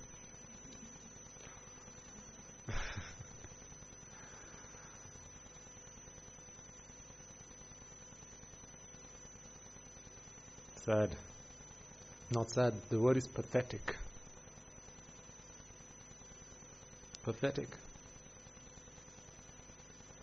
For as long as what we seek is conditional happiness, someone else has to suffer. The other day I was thinking about, you will all have heard of the how God invented the world. God created the world, rather, not invented, but created the world, right? As they teach in Christianity. And then He created man and woman, Adam and Eve, right? And then there was this forbidden apple tree. If I've got my facts right? There's an apple, and God said, no matter what you do, don't eat the fruit of the forbidden tree. There's a real story there about drushti, vexation, abhisankara, and relief from vexation and pleasure. And I was reflecting on, because I remember those stories. When I was a very young child, the school I went to, the only religion they taught me was Christianity. It was not in Sri Lanka, it was some other country. So I learned a little bit about Christianity as a young child in my formative years. So I remembered those stories, and now I was thinking, hey, there's a connection here. Because there was a serpent, right, that came and got, or a snake or some, was it a serpent, snake, something like that? I think it was the devil taking the form of a snake or a serpent that comes to Adam, it's to Eve, and says, get the fruit from the forbidden tree. How does the snake convince Eve to do this? Temptation. To tempt somebody, the only way you can tempt someone is by saying that something is pleasurable. Right? God has kept true knowledge, true wisdom from you. To get that knowledge, to acquire that knowledge, you have to go and eat the fruit from that forbidden tree. And once you have acquired that knowledge, acquired that wisdom, then you'll be equal with God. Now that's a great proposal. So now, this person has been implanted with this view, this drushti, of pleasure. So now this person it starts to vex. So Eve starts to vex. Therefore goes and speaks to Adam and says, Adam, let's go get that fruit. And Adam says, no. God forbade us from plucking the apple from the forbidden tree. So we mustn't do that. But, we could be equal with God. Now that drushti starts spreading like a virus. This is now contaminating Adam's mind as well. So now Adam decides, actually, if that is so pleasurable and joyful and essential, because you can be like God, you can be omnipotent, you can be omniscient, you can know about everything and be all capable. Now he starts vexing, and to relieve himself from vexation, what he does is he walks up to the tree and plucks the fruit. That is all abhisankara. And now he starts to take a bite of the apple. All abhisankara. All this because he couldn't bear the vexation that was going on in his mind. Now with that abhisankara, he is relieved of vexation and he feels pleasure. That is where everything went wrong. So true. Because the moment Adam experienced pleasure, along with pleasure came attachment. Along with pleasure came attachment. And if you read the scriptures, the Bible and so on, that is the point where God cursed all of humanity. Because He said, you did what I asked you not to do. So true. Whether you believe in God or not is irrespective here. I want you to take the essence of this story. Right? That moment where Adam and Eve experienced pleasure, what happened next was attachment. Until then, there was no pleasure. At that moment, they were relieved of vexation. Because, as the scriptures will say, before that, there was no suffering in this world. Everyone was happy. Everyone was delightful. Everyone delighted, right? There was no suffering, there was no pain, no old age, no sickness, no illness, nothing. The world was just such a happy place. So true. I agree 100%. Except I only have a slightly different interpretation of that story. That's all. It was at that moment where he experienced pleasure, and along with pleasure came attachment. And as attachment came, now what happens? Suffering. So true.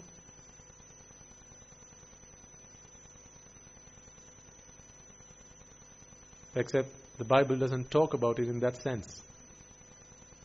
Otherwise, it's the Buddha who's also written the Bible. Because there can't be attachment brings you suffering. So in the Bible they'll say it's going against the word of God that brought you suffering. Right? That's what the Bible will say. If you go against the word of God, if you don't abide by God's word, if you disobey God, then you will have to suffer. In Buddhist philosophy, if you attach, then you will have to suffer. So since then, non-Buddhists will start to try and please God.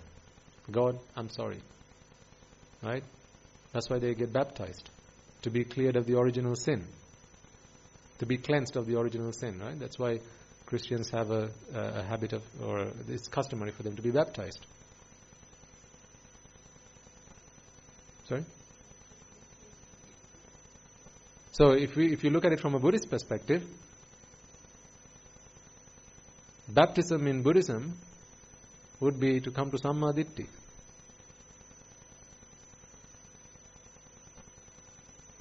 To become a Sotapan. That is Buddhist baptism. Then you can work towards ridding yourself of the suffering that was caused by the original sin. And the original sin was, in Buddhist terms, attachment. It was attachment all throughout that brought us suffering. Then, now, and also in the future. Attachment every single time.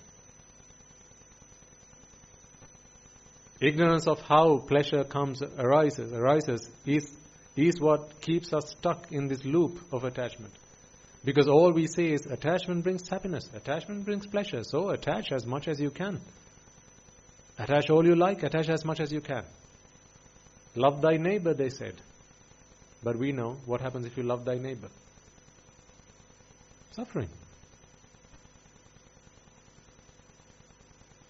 Be compassionate to your neighbor, yes.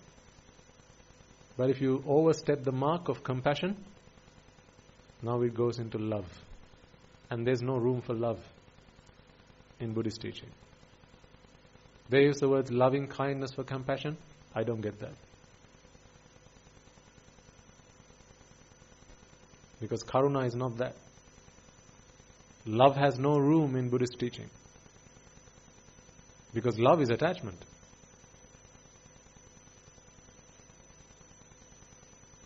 I think last week we talked about metta, karuna, mudita, upeksha. And I reminded you, don't step the mark on either side of this spectrum. If you go further out of metta, you walk into love. If you walk further out of upeksha, you go into anger.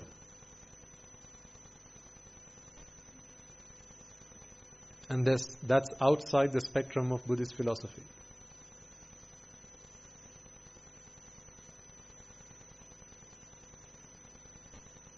What we are practicing to do is really to be equanimous or have this upeksha feeling towards all things that go on around us. Everything in the world. Be equanimous. Even when it comes to Rupa Vedana Sanya Sankara Vijnana. Be equanimous. You can't do it forcefully. It has to come with your understanding of the Dhamma. But that is ultimately where we want to get to. Be equanimous about Rupa Vedana Sanya Sankara Vijnana. Let it arise when it arises. Let it pass away when it passes away. I don't care. If you're someone who doesn't care when Rupa Vedana Sanya Sankara Vijnana comes or goes, if it comes or goes, if it goes after it comes, or if it doesn't come at all, now you are a happy person. You're a happy man. That's the only way to be happy. Because otherwise, you are someone who's cursed with expectation.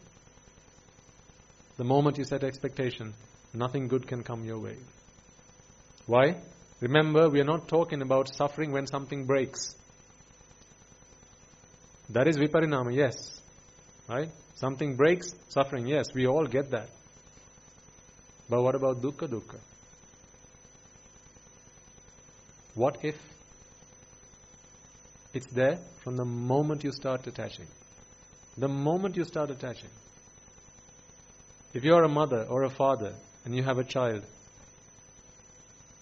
can you think back and remind yourself when dukkha dukkha came into your heart? When did dukkha dukkha come? The minute you wanted a child. You hadn't even conceived then. The minute you decided, I want to have a child. Now, what if? What if I'm on the right diet? My husband smokes. What if? I take the odd glass of wine every now and then. What if? I'm a bit too heavy for my structure. What if? I'm a bit too far on the. I'm a bit too elderly. What if? Am I too old? We are not in the best neighborhood to be bringing up a child. What if? What school will my child go to? What if? How many what if questions? Just imagine, right? You want to have a child. Just imagine how many what if questions you'll have to come up with. Or you want to build a house. Anything, you name it. Anything you want to attach to. Just imagine how many what if questions you'll have to come up with. And you haven't even acquired it yet. So we're not talking about what if it breaks. We're not talking about the what am I going to do now that it's broken. That's not what we're talking about. It hasn't even happened yet. Mentally you're already starting to create this imaginary world, this world, this fabrication world, this world that you have fabricated in your own mind.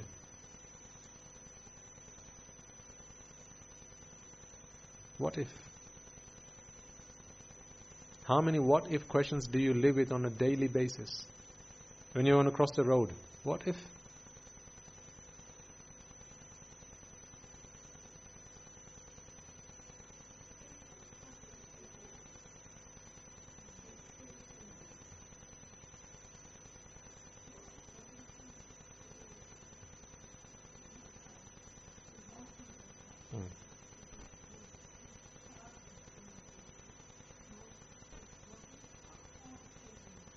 Okay.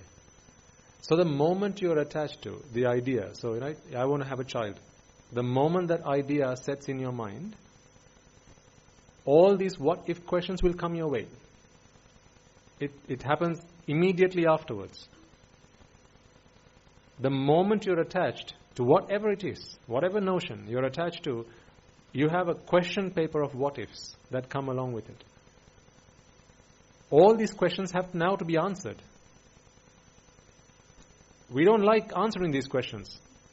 But because we don't like to bear the vexation, you have to answer these questions. You want a child, right? You are not with child yet. You want a child. So now you start vexing.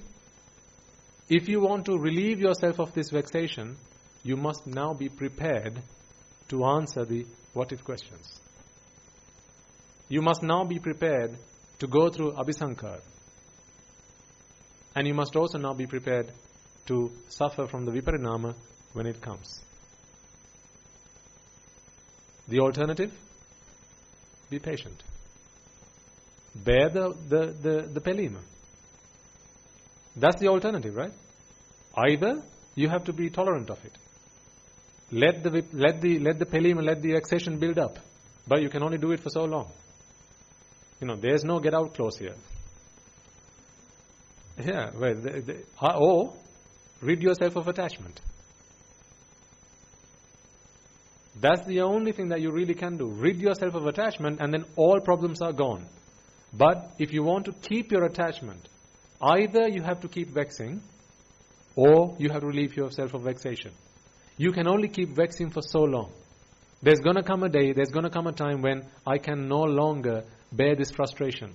I want a child now, I just can't wait another year. Now young couples, when you got together, you decided, right, let's have a child. The wife says, I want a child this year. Husband says, not yet, darling, we haven't settled down yet. Let's wait a little bit longer.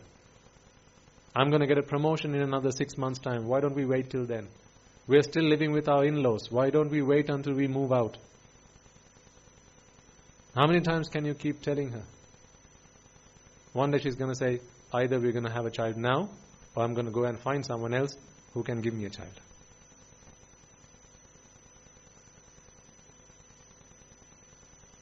Either that, or the attachment to a child has to be removed.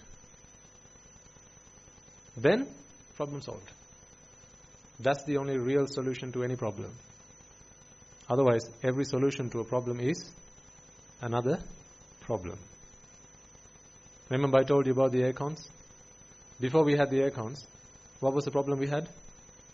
It was too hot in here. So then we got these air conditioners fixed. Well, you think it's not a problem now? Who's got to service these things? Who's got to look after these things now? One problem solved, but that was the start of another problem. When one door is closed, another door is opened. People talk about in terms of opportunities. Oh, don't worry, a door closes, another door open.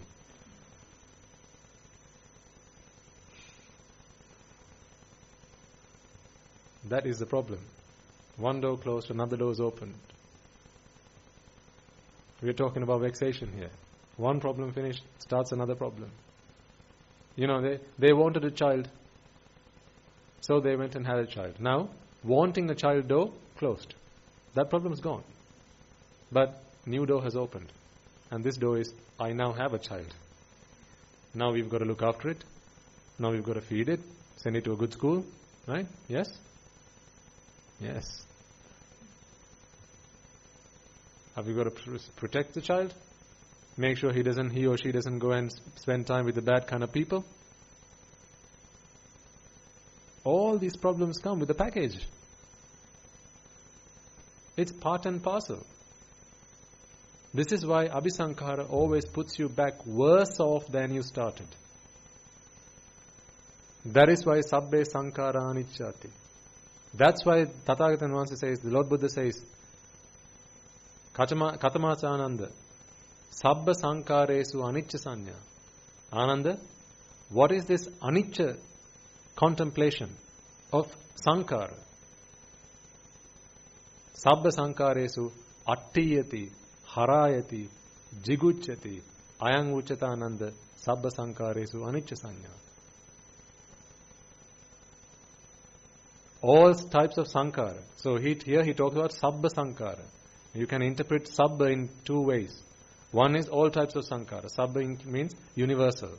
Or the other interpretation would that be swa abba. Swa is the self. Abba is elbagen. Or to promote and propagate and foster the self. Preservation of the self. All sankhara you do to preserve the self. In other words, for the purpose of pleasure. All sankhara that you conduct for the purpose of pleasure is attiyati, harayati, jigucchati. What is attiyati? It's like giving the dog a bone which has no flesh. What is the problem with giving a dog a bone that has no flesh? Why does it make the dog angry? There are two problems here, right? One, he's hungry. The more he keeps chewing on this bone, the more he's going to be feeling hunger. Right? So the problem gets worse. Not just in one way, but there's an even worse way, and that is every time he bites at this bone, it's going to start bleeding. His jaws and the insides of his mouth, of the dog's mouth, is going to start to be injured, and it's going to start bleeding. There's going to be wounds all over the mouth, and now they're all going to start bleeding. This dog is going to taste its own blood. And when this dog tastes its own blood, it's got to think, I've just found food. I can now taste the flesh. So what is he going to do? He's going to keep chewing on this bone. The more he keeps chewing, the more it's going to hurt the insides of his mouth. The more it's going to wound the inside of his mouth, and more blood is going to start seeping outside. And he's going to be swallowing his own blood.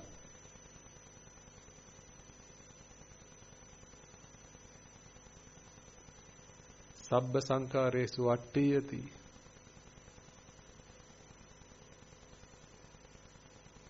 You know, the Buddha is talking about you. What he's saying is, every time you did a sankara to relieve yourself of vexation was like giving this dog a bone. So what he's saying is, at the end of that, you were worse off than you started. You were feeding on your own blood.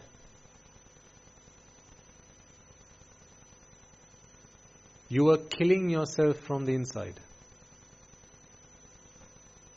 There was the pretense of pleasure. It looked like it was pleasure because you could taste pleasure. You could taste the blood. But little did you know, it was your own blood that you were tasting. So really, you're feasting on your own suffering. The thought of it? He's talking about you. He's talking about all the things you did in your life for the purpose of pleasure. Okay, name one thing you didn't do in your life for the purpose of pleasure. Okay, one thing that is not attiyati in your life. Come on. Okay, I'll give a list. You tell me when to stop, right? Having kids. Getting married. Going abroad. Studying. Qualifications. Building a big house. Buying a car. Come on, don't waste my time. Tell me when to stop. Getting the latest haircut. Have you found it yet? Weren't they all for the purposes of pleasure?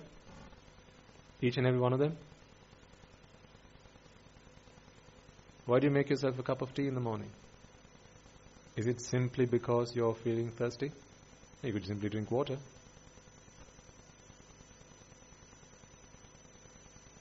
When you have food at home, why do you still pick up the phone and dial Pizza Hut?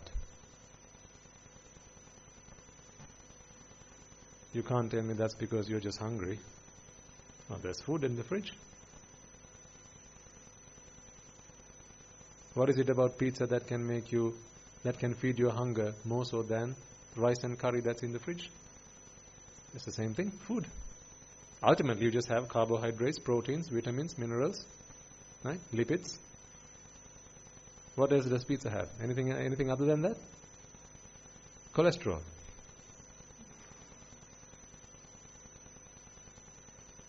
And your LDLs and VLDLs. Are you not worse off? Oh, and less money in your bank account. Are you not worse off? So is that not attiyati? Are you not feasting on your own suffering?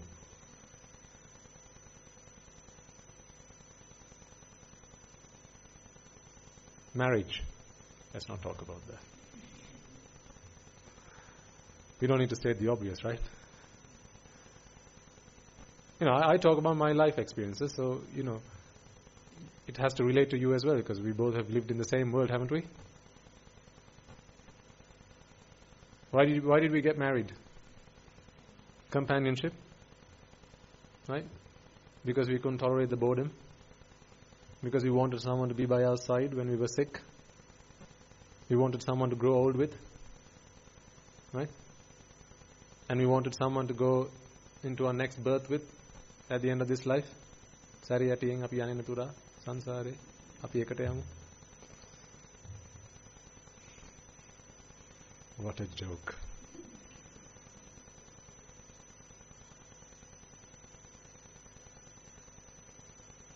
Seriously. People buy this stuff.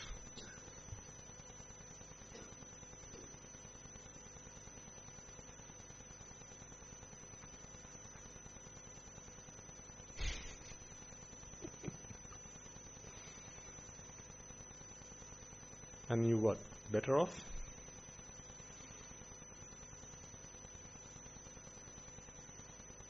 Don't answer that question. Some of you have your spouses here with you. But hey, if you can be honest to yourself, and you both can be honest to yourself, if you have an understanding of the Dhamma, right, there's no kidding you, right? There's no doubt there. Every time we did an Abhisankhara, ended up worse off. The reason that we entertained that Abhisankhara was because we couldn't bear the vexation that came before. A young child grows up with his friends, family, feeding this child. Right, Puta? When you grow up, you have to have a beautiful wife. Right? She's going to make you very happy. Ami told you that?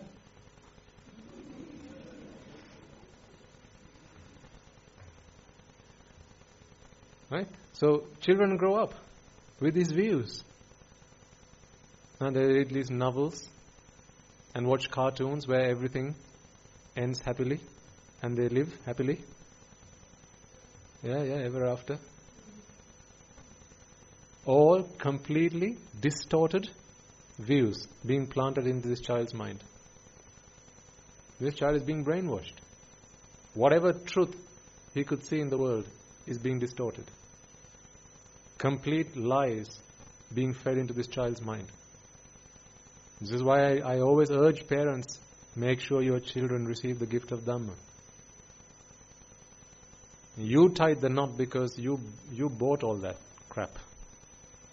You signed up for all that. Therefore, you tied the knot, now there's no turning back. It was too late when you realized.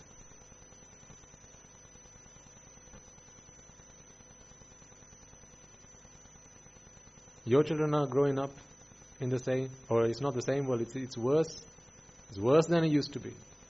Completely being bombarded with all this nonsense that pleasure is out there, pleasure's in the outside world. Go seek it, go find it. The world's your oyster, they say.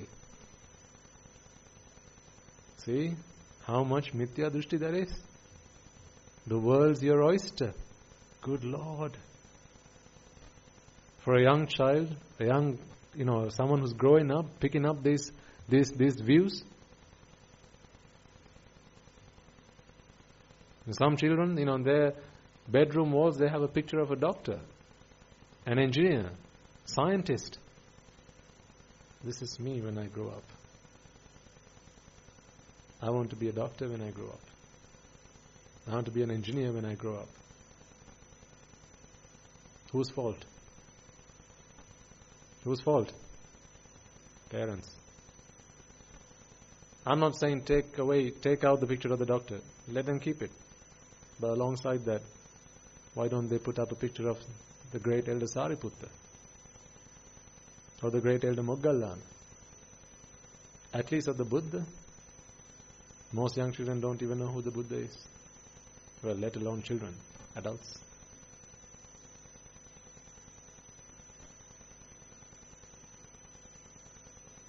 Most people, when we talk about the Buddha, they're thinking of the physique of Prince Siddhartha, because they think it's the body of the Buddha.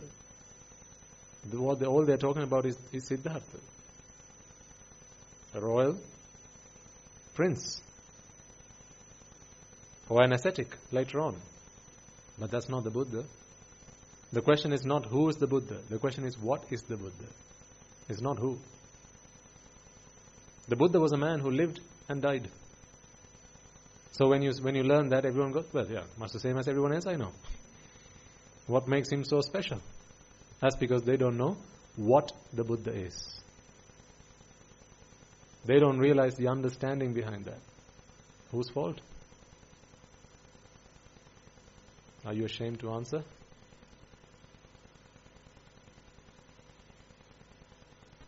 I'm not necessarily talking to you sat in front of me. There are a lot of people listening to these sermons online. I want parents to think, at least, here you have the acquaintance. You get to meet monks and other people, right? People who are of similar beliefs and hold on to similar social values.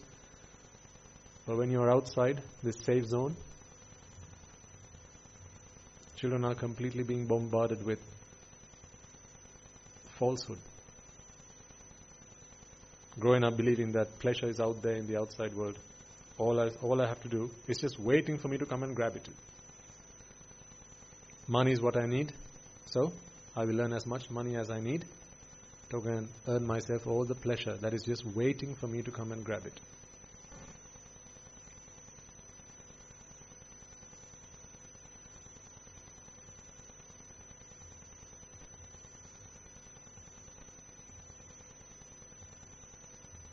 You must act, parents. Listening to all this is all good and well, but if you don't act, people say knowledge is power. I don't believe that. Knowledge put into action is power. If you don't act on the knowledge that you have acquired, what's the point?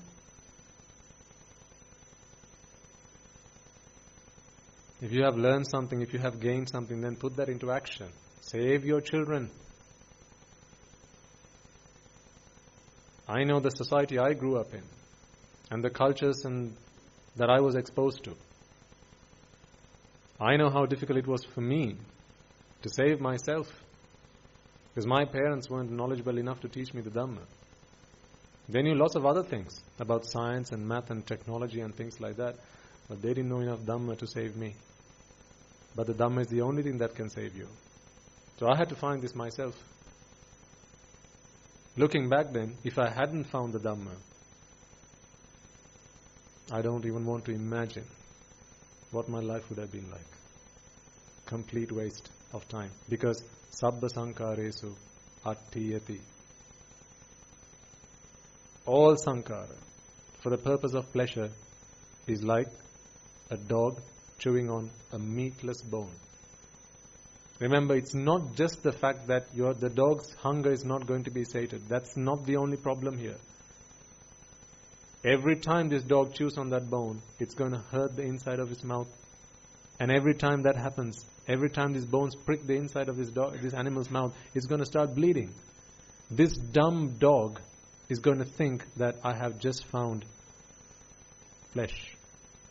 And the more it feels that, the more it experiences that, the more it's going to keep crunching on that bone.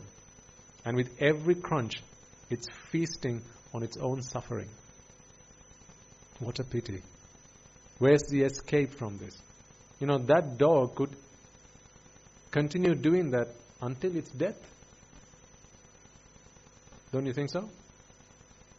It's just going to keep chewing on the bone. After one bone, another bone gets thrown its way. Now it starts chewing on that bone because with every bone it chews, it's getting blood. But it doesn't realize it's its own blood.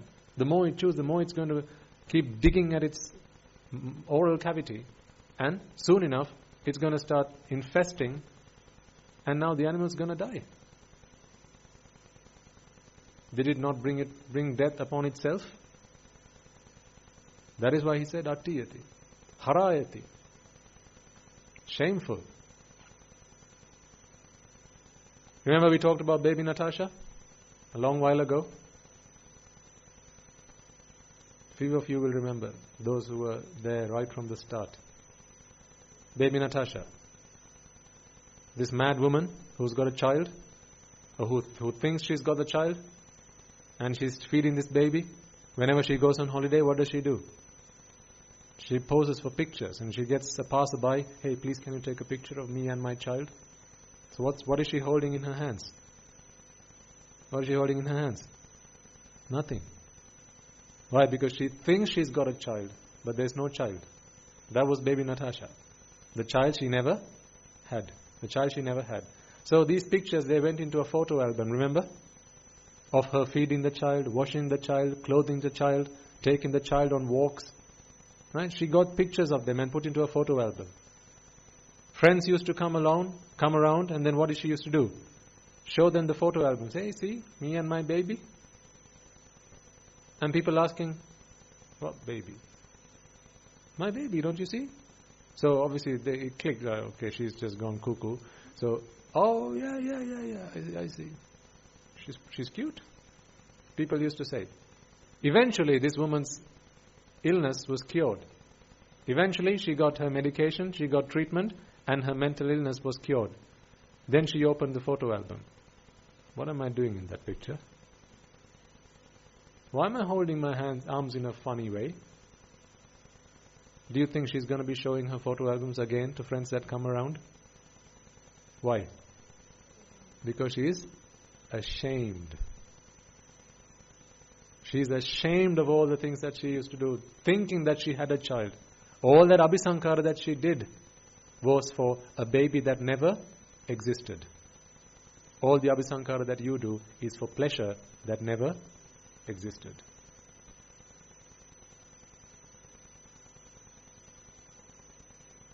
Her baby Natasha is your pleasure world.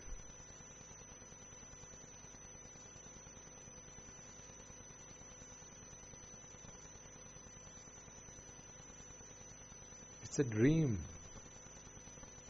Not a dream come true. A dream that never comes true. You know the really sad thing about karma? I prefer to use the word karma instead of sensuality, because karma has a much deep and profound meaning within it. Ama, kadamim, in that sense, that which hinders nirvana. The really sad thing about karma is that for something that is unreal, for pleasure that is made up, suffering is very real. Think about it. For pleasure that is made up, suffering is very real. We all live in a karma world. The reason that we have these bodies is because we have been born into the karma worlds, yes? What did these bodies bring you ever since you got them? Suffering. Is there any part of your body that brought you pleasure? No, because pleasure can only be brought from relief from vexation. Remember the two processes. They're not one and the same. The process that brings you pleasure can only be fed with, what's the only input? Vexation. Vexation is the only input to that process. The output is pleasure. But it will only accept vexation. There's no part of your body that ever brought you pleasure. There may be parts of your body which are highly sensitive to touch.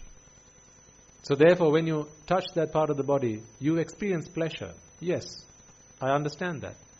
But that is because there's an infinite amount of vexation at that point in your body. Because generally, these are spots where there are many hundreds of thousands of nerve endings. Each nerve ending suffering constantly. So bring them all together, all those nerve endings together. Now you rub that spot, trigger it, some kind of stimulus, and all that vexation is relieved.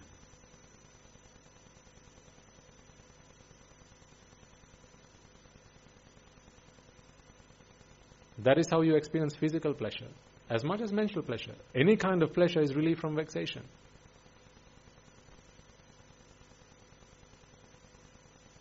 So apply this into your own lives. I can't give you examples. So that you have to do for yourself. Any kind of pleasure is relief from vexation. Why did we ask for these bodies? Why were we born with this? Why were we gifted with these bodies? As if it were a gift. Because we wanted what? Karma. Because we wanted pleasure, right? Because in the karma worlds, pleasure is generally or primarily sought through smell, taste and touch. In the Rupa worlds, it's sound and sight.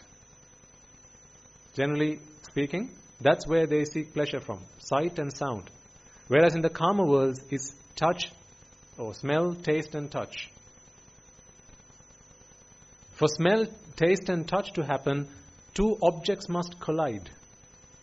So there has to be these two objects in the first place. Take smell for instance. Your nose, there are sensors in your nose which are able to pick up chemicals in the air. So these chemicals, these molecules, they have complementary shapes. These are nose cells, the olfactory nerves, they have complementary shapes. So what happens is, whatever molecules there are in the air, they collide with these nerve endings. So there's a collision there. So two physical things have to touch. Take taste as another example. Your taste buds and the taste that's in the food, they have to touch. So physical contact has to happen. And touch, goes without saying. Two physical objects have to touch, have to collide. Therefore, you need a physical body. A solid body. Whereas in the Rupa worlds, there is no need for that. Because light and sound are both energies. Light and sound are energies. Whereas smell, taste and touch, they're not energies. Smell, taste and touch are physical things. They can only be sensed where there's physical contact.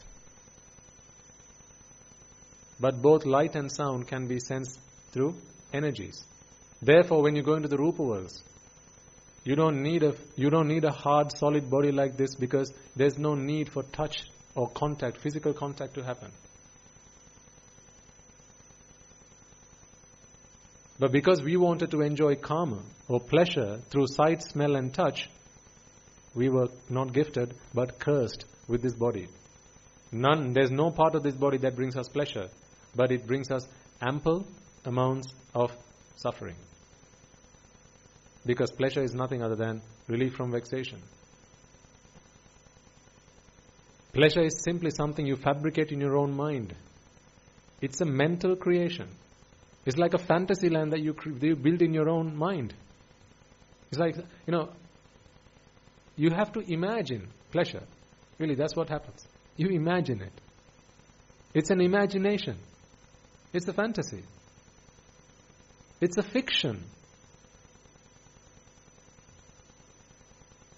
I'm throwing all the words that I can think of. It's made up. It's not real. But for made up pleasure, what about the pain? Oh, that's very real. Don't you think that's unfair? This would be okay. If the pleasure was real, I'm okay to get the pain because it's, that's acceptable. Fair dues, right? Pleasure is real, the pain is equally real. Okay, I get that. Pleasure is real, pain is not real. Oh, now I'd love that.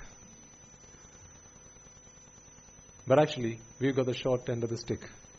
This is the worst case where the pleasure is fake, but the pain is very real. So real, it's surreal. Pardon the pun. We signed up for this. Guy breaks into your home, he's a burglar. Rummaging around your bedroom, living room, picking up everything, all things of value. There are two ways to solve this problem. One, go and deal with it. Two, go to sleep. Close your eyes, dream. In your dream world, are you being burgled? In your dream world, you are living the best life you can imagine. But does that stop the burglary from taking place? No. This is why karma is such a curse. Because while you are living this fantasy world in your mind, that you've created in your mind, life that you have, human life that you have, with which the only blessing that you have to actually fix the real problem is passing you by. How many times have you been on the phone with a loved one? Right? Think back to when you were dating somebody. Right? You're on the phone, talking to your loved one on the phone. How many hours could you while away on the phone, not even knowing that time's passed by? About 5 minutes?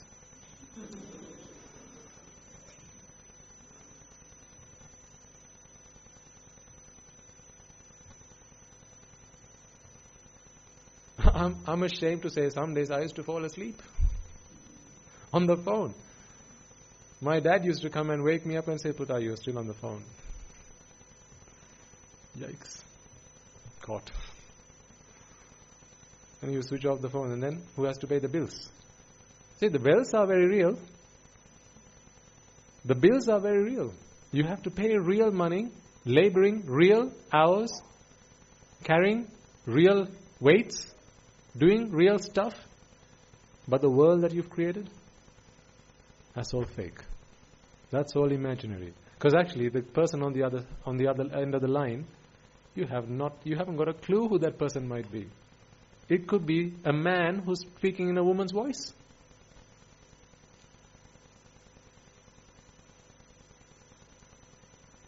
Or it could be a woman speaking in a man's voice. Whatever floats your boat. Made up. This is karma. When you're eating a piece of cake, or you're watching a movie, have you never been sat in front of the television and when you get up to go and you're reminded, oh actually no, I've got some work to do. You look at the clock. Several hours have passed by and you didn't even realize. Has there never been that occasion where you look at the clock and go, what time is it? I've been sat watching this television for this long? Sometimes when you're on the internet, just browsing the web, how many hours have passed by, not even knowing? Sometimes you haven't achieved anything, you've just been browsing the net. What kind of websites, I don't need to tell you. You know. But this is what I'm saying. This is all karma. You create that mental world in your mind, and then time passes you by, taking you closer to your expiry date. With every hour, takes you closer to your expiry date. Anyone here without an expiry date?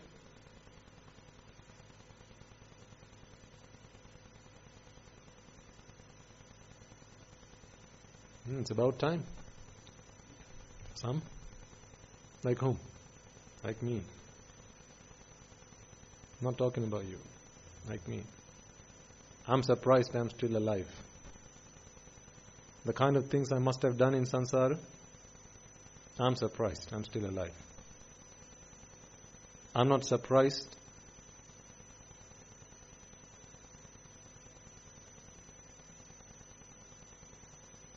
I'm not going to be surprised to be dead. I'm surprised that I'm still alive. You know, when we all became humans, we drew a large chunk of the balance that we had in our merit accounts. Don't forget that ever. There's probably nothing left in there now. You drew a large balance of the merits you had in your merit account. Probably nothing left in there now. Now you're spending that merit. Do you realize that the time you spend here is costing you more than the time you spend at home?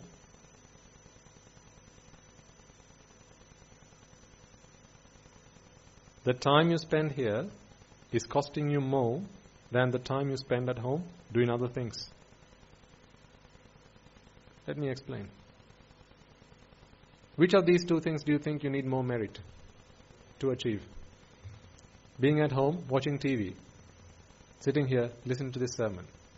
Which one needs more merit? Listen to this sermon.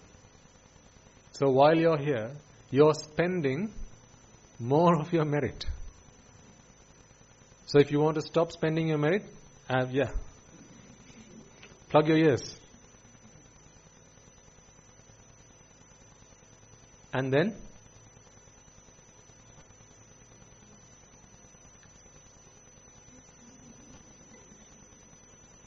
I'm saving you merit.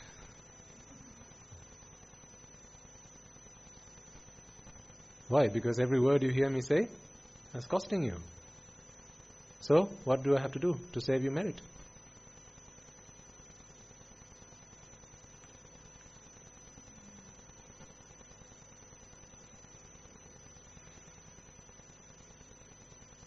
It's not the being here that is costing you merit. It's listening, it's contemplating each of these words that is being said. This is why I don't like you falling asleep in sermons. This is why it hurts me when I see you falling asleep in sermons. Whether it's here or in Guru Swami Nuhanse's sermons or whatever, or even in the meditation programs. Because it's costing you huge amounts of merit to be here. It's a massive investment you're making. I want you to get the best out of making that investment. I want you to get a return out of it.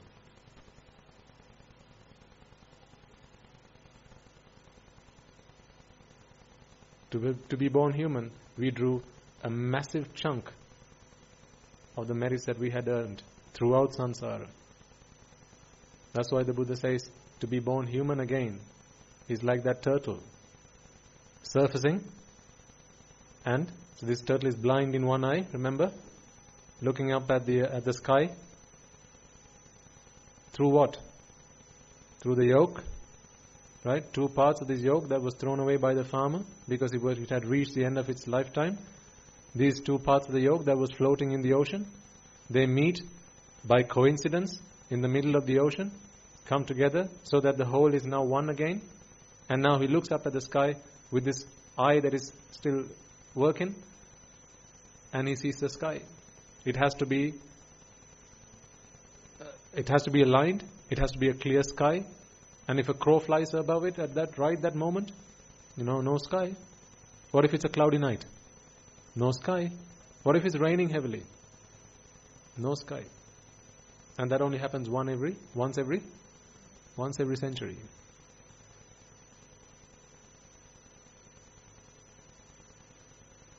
Once every century. I think I explained to you that metaphor in great detail in one of the sermons.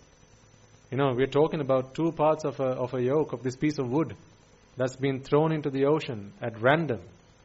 And these 2 have to come together at just exactly the right moment when this turtle surfaces, and is looking through the hole. What if these 2 bits don't align? By a few millimeters thereof, now you're not going to be able to see the sky. Because it's not just about seeing the sky. The sky has to be seen through the hole for this probability to be that which the Buddha said. It has to be through the hole. That only manifests when these 2 bits come together in exactly the right shape. What if it's a bit like that? That's only a few millimeters, a few centimeters. What if there's a wave in the ocean? What happens then? They're washed away again. And what's Newton's 3rd law of motion? Every force has an equal and opposite reaction. So what happens when these 2 things collide? The moment these 2 collide, they're going to push each other away. So this is going to be like this for a fraction of a second. That has to be exactly the right time when this turtle has surfaced and its good eye is looking through the hole. At exactly that time. What if the turtle's due to surface at 11:59 on Sunday, the 3rd of February 2019, 11:59 and 23 seconds and 15 milliseconds.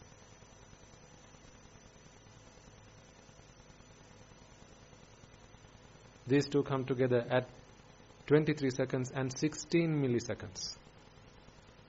No use. A few milliseconds off, and this probability is not going to come forth. That's how rare it was. That is how difficult it was to have been born human. That's how much merit is required for that event to happen. The Buddha says, that will happen. You being born human is even more rare. Oh, it sends a shiver down my spine.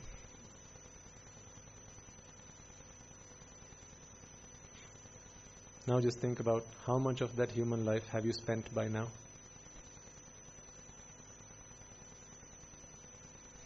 Doing things that were attiyati, harayati, jigucchati. Jigucchati. Ji-gu. What's ji-gu? You know what gu is, right?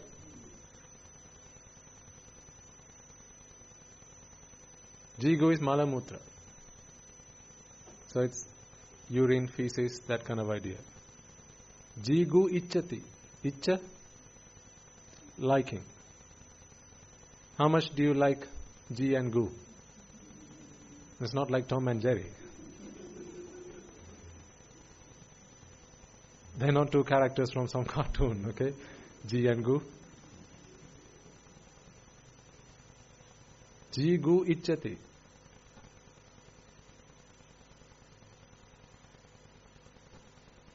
This is how you should see Sabba Sankhara. As being something completely useless, like the stuff that you excrete from your body. Excreta. Pointless, meaningless, useless, essenceless. Nothing to be gained, nothing to be had. Like the cud, thrown away, discarded. No point, no use, zero meaning. That is how he said, look at all sankhara that had been done for the purpose of pleasure. Now you tell me then, all your life, what have we been doing? Sankhara? Yes or no?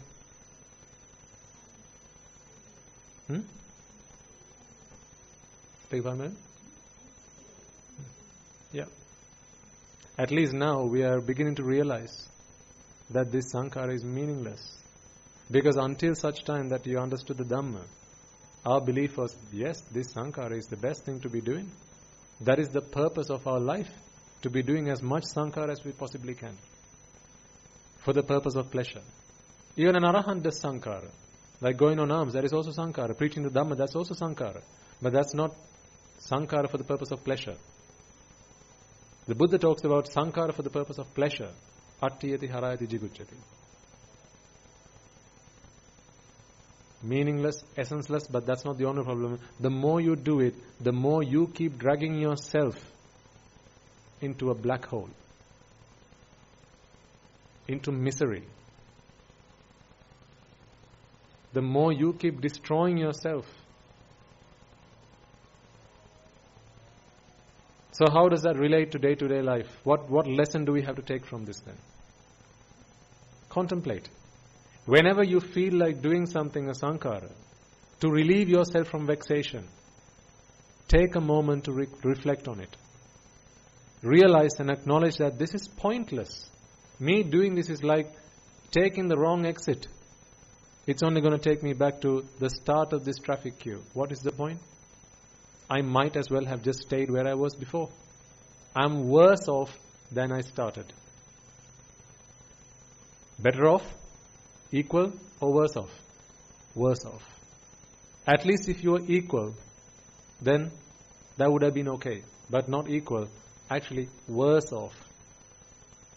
Worse off than you had started.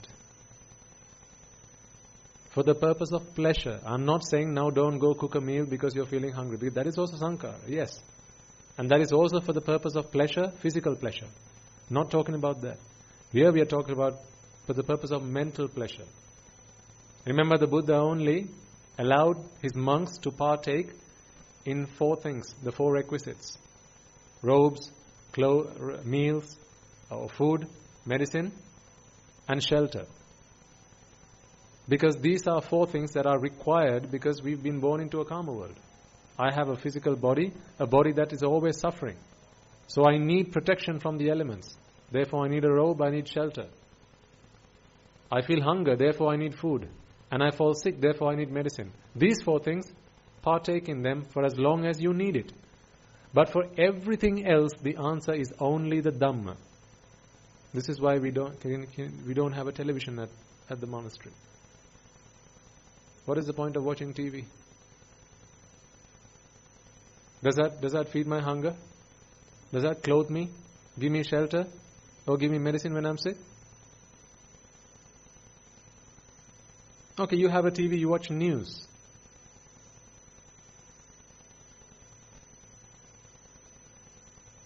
To protect yourself, reasonable. If there's something going on out there, you need to know to stay indoors. If there's a hurricane or some kind of natural disaster, don't step out, stay indoors, right? For that it's okay, because that you're not doing for mental pleasure. But some people watch news for mental pleasure. Why? A bit of gossip, a bit of juicy gossip, right? Tabloids are full of them, aren't they? Some people buy the newspaper like they buy the morning coffee. It's what keeps them going. Gossip. Find out what the next door guy is doing. What's going on in the other world, in the other countries. Why? Is that going to feed them? Give them shelter? Medicine? Mental pleasure. Why? Constantly vexing. To relieve themselves from vexation, they partake in these behaviors and habits. And that is what the Buddha says is attiyati harayati jigucchati. Pointless. Don't do it because you're worse off than you started. But it's going to be difficult. I'm not saying it's going to be easy. Right? If you've got a meal at home, so one might ask, well, I've got a meal at home, something in the fridge. Are you suggesting then, Swami Nuhasa, that I shouldn't be ringing up Pizza Hut anymore? Yes, don't ring up Pizza Hut, ring up Domino's. Have they sent the check yet?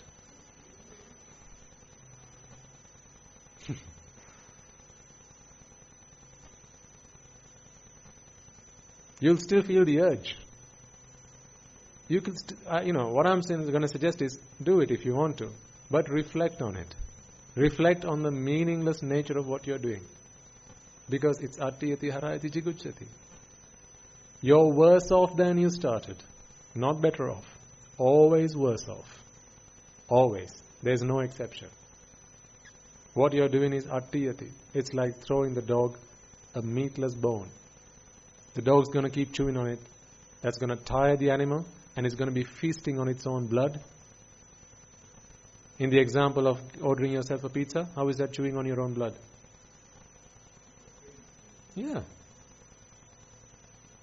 You're having this pizza for the purpose of mental relief from vexation. But taste never brings you relief from vexation. Taste never brings you pleasure.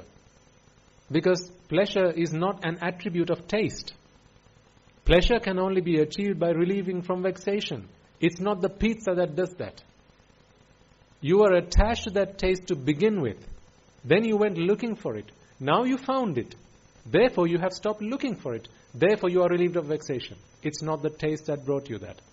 So what was the point of then spending your money to buy the pizza? What was the point? It did nothing to put out the fire. Nothing. It did nothing to put out the fire. That's why it's pointless. Attiyati. Harayati. When you take a step back and you reflect on this and you realize the true nature of what's going on, it's like child play. When you were a young child, did you not use a stethoscope? Keep it on your mother's chest. Okay, Ami, let me listen to your heartbeat. This is a toy. It's plastic. It's not going to do anything. It was child play. When I was a young boy, I had a Superman figure. I used to fly it around the house.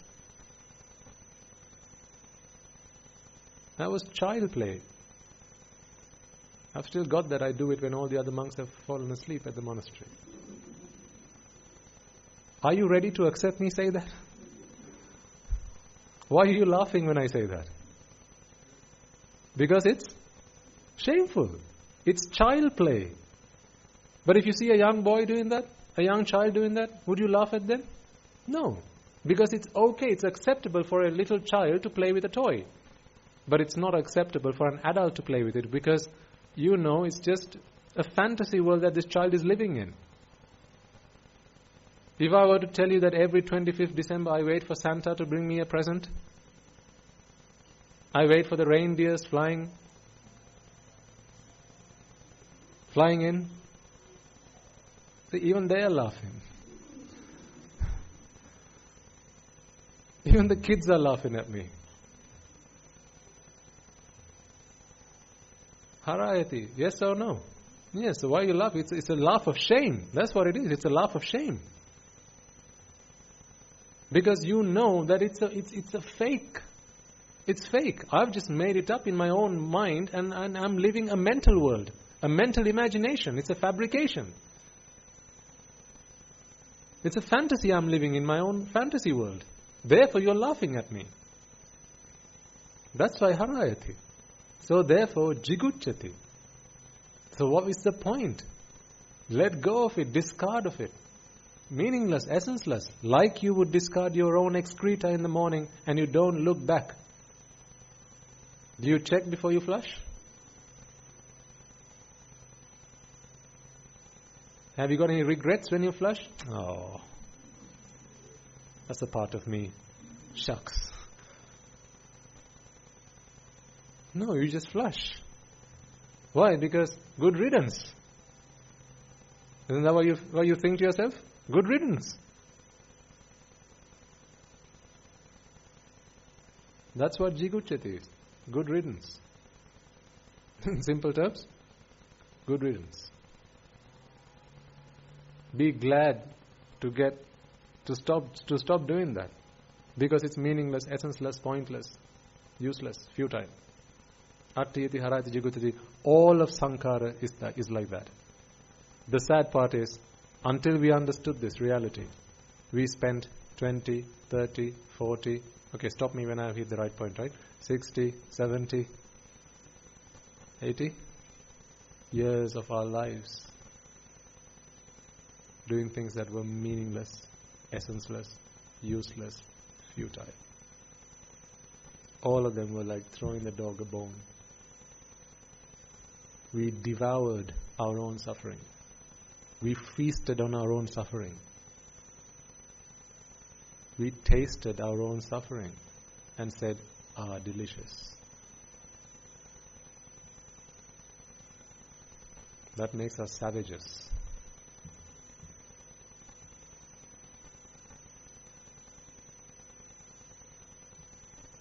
Contemplate. It's better off to actually bear the vexation than actually engage in activities to relieve yourself from it.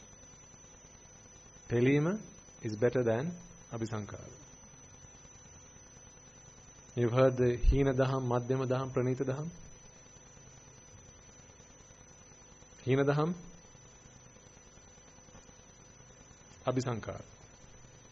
Madhyama daham, vexation and pelima. Pranita daham, do what you need to do to rid yourself of pelima. Remove attachment. Therefore there's no longer vexation. For as long as you are trying to do what you need to do to rid yourself of attachment, you're better off to bear and tolerate the pelima, the vexation, than actually doing abhisankara to relieve yourself of mental vexation. I'm not talking about physical vexation. Let me re-emphasize that. Okay, I'm not talking about physical pain. You need a home. You need you need shelter. You need clothes. You need. You need me to say this? Like you wouldn't be doing it if I don't say it. You need a home, okay? You need food. Don't starve yourself.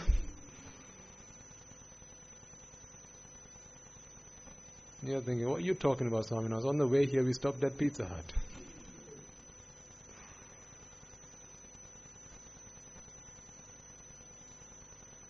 Attiyati harayati jigucchati. Life. Our lives summed up. Because that's what we did. Right from the start, all the way until the moment you become an arahant. Attach, vex, abhisankara, to relieve from vexation. And then, pleasure, the rupa vedana sanya sankara vijnana passes away. And with the passing away, back to vexation. But leaves attachment behind. And then, again abhisankara, for the purpose of pleasure, and then passes away, and then back to vexation, and then again abhisankara, pleasure, attach, pass away, vex, copy, paste, copy, paste, copy, paste. We can put all that in a do-while loop. For those programmers out there. That's what we've been doing. Meaningless, pointless, useless, essenceless. The only real purpose of life is the time you spend towards Nibbana. Everything else is meaningless. The Devas, same problem. Brahmas, same problem. Hells, well, no point even talking about it. No matter where you go in this entire universe, you'll still be riddled with this curse of samsara. There's only one way out. Only one way out. There's only one exit. Don't fall for traps. There's only one exit. Attachment is the cause of all suffering. The only way to cease suffering is to cease attachment. And the only way to cease attachment is to follow the path that takes you to the cessation of suffering. Cessation of attachment. And that is the Noble Eightfold Path. To travel the Noble Eightfold Path, first you have to become a Sotapanna. Because it's at Samma Ditti, you enter the path. You enter the path at Samma Ditti. Samma Ditti can only be achieved through listening to a sermon. It doesn't have to be a formal sermon like this. As long as you are listening to something to do with the Dhamma, from a noble one, an Arya, you will be able to become a Sotapanna. Once you become a Sotapanna, then Samma Sankappa, Samma Vacha, Samma Vayama, Samma Sati, Samma Samadhi, these other factors of the Noble Eightfold Path, other steps, will fulfill on their own. All you've got to do is reflect on Anicca Dukkha Anatta, like you suggested at the beginning. Try as much as you can to do it in day-to-day activities. If you, let's say someone at home, they like watching TV. They want you to watch TV with them, right? People are like that, don't they? They don't like to do it alone. They want a companion. Can you please sit down with me? Let's watch some TV. Yeah, if you want to watch, you watch. You're not watching with my eyes.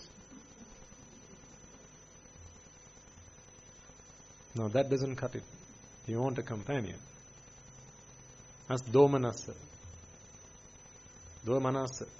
You need another mind to always be with you, another being to always be with you, companionship. Otherwise you feel alone. So you want someone else to share in your joy or to share in your misery. To share in the misery. So you need someone else to always be with you. Only an arahant can actually ever live by themselves, at least an anagami. Until then, you're always looking for companionship. Even if it's someone to look out the window and see people coming and going.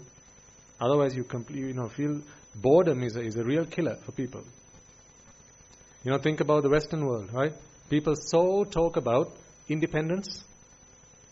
They're all about it, aren't they? Let's mind our own business, right? We don't poke our fingers in other people's affairs. Mind our own business. But what happens when people grow old?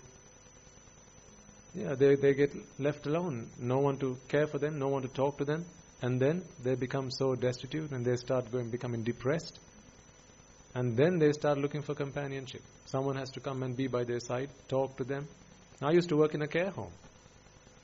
Much of the time I spent at the care home was actually going and talking to the elderly people, to the residents there, rather than attending to their needs. Just sitting down, talking to them.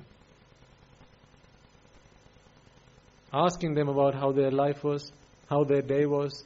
When I know exactly how their day was, because I was there. Their day was wake up, watch TV, someone comes and washes them, cleans them, feeds them, then back on the bed, watch TV, then sleep, then wake up, watch TV, someone comes and cleans them, washes them, feeds them, back in bed, wake up, watch TV. So I know exactly how their day was. But still, they want someone to talk to. You'll start to experience this with some of your parents, if they are reaching that age by now.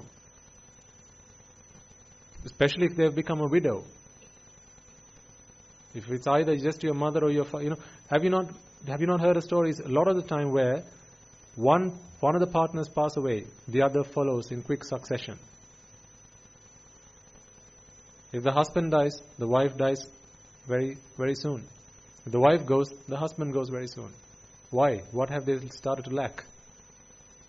Companionship. The real answer is the Dhamma. That's the real answer.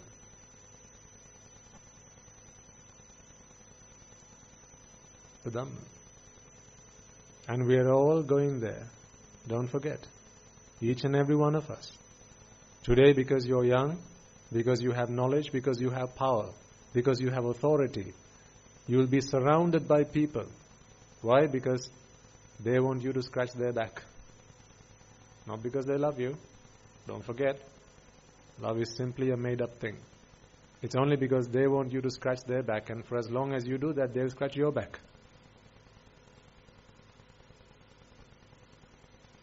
But one day, you're going to be all by yourself. When you can't fend for yourself, when you can't look after yourself, the physical aspect of it is one. I get that. There's nothing you can do about it. That's just sad because you came into the karma world. What can you do? But when all your faculties stop working, you can't get out of bed, you can't feed yourself, you can't even go to the toilet. If you haven't taken the Dhamma, you will start suffering mentally. Now that's the killer. The killer is not the physical inabilities. Your physical incapacitation is not the problem.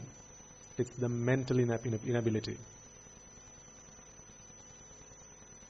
You will be looking for companionship, but you have nothing to offer. Therefore, no one's going to come to you. You're old, you're frail. You're not funny like you used to be, except for when you fart.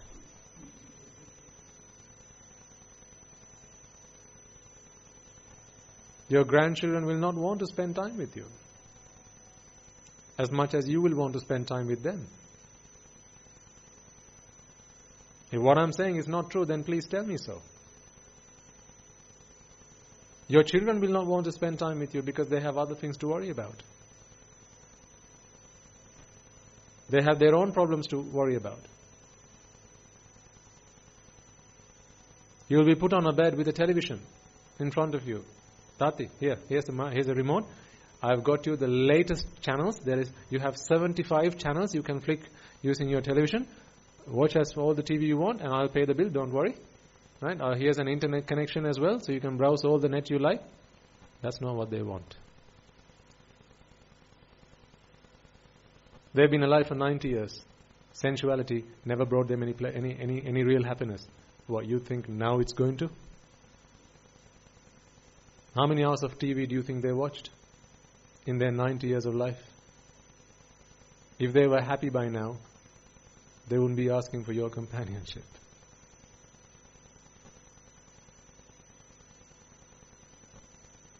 You may feed them, you may clothe them, you may clean after them and give them shelter.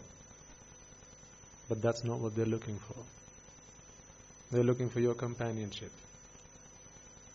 You may or may not be able to offer it to them because you have other things you need to do. You have your own vexations to look after, right? Your own vexations to look about, to worry about. You have to go to work. So, what can you do? You have to. You have your own children to look after. So, you can't be by your parents all day, night and long. This is why I say, give them the Dhamma. When my parents come around, I always talk to them about this. I say, Appachi, you're going to be alone one day. Already he says, I can't be without Amma. I say, one day you're going to have to. Why aren't you preparing yourself for the inevitable? If you know a storm's coming, what do? Pretend that it's not? You have to prepare yourself for it. If brick and mortar won't cut it, then you need iron cladding to keep yourself safe. If it's a bunker you need under the ground, then that's what you need to keep yourself safe. Because the storm's coming for each and every one of you. Because there's going to be the day you don't have the Rupa, Shabda, Gandha, Rasa, Sparsha, sight, sound, smell, taste and touch the other person is looking for.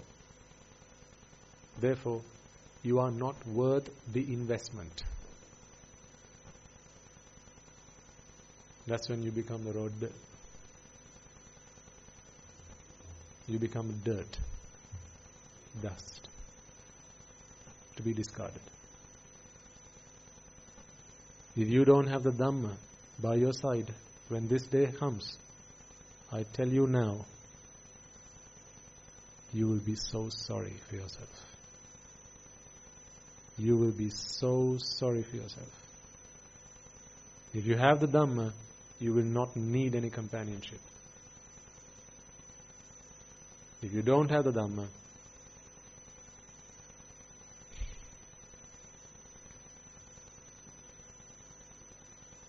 start working towards it now.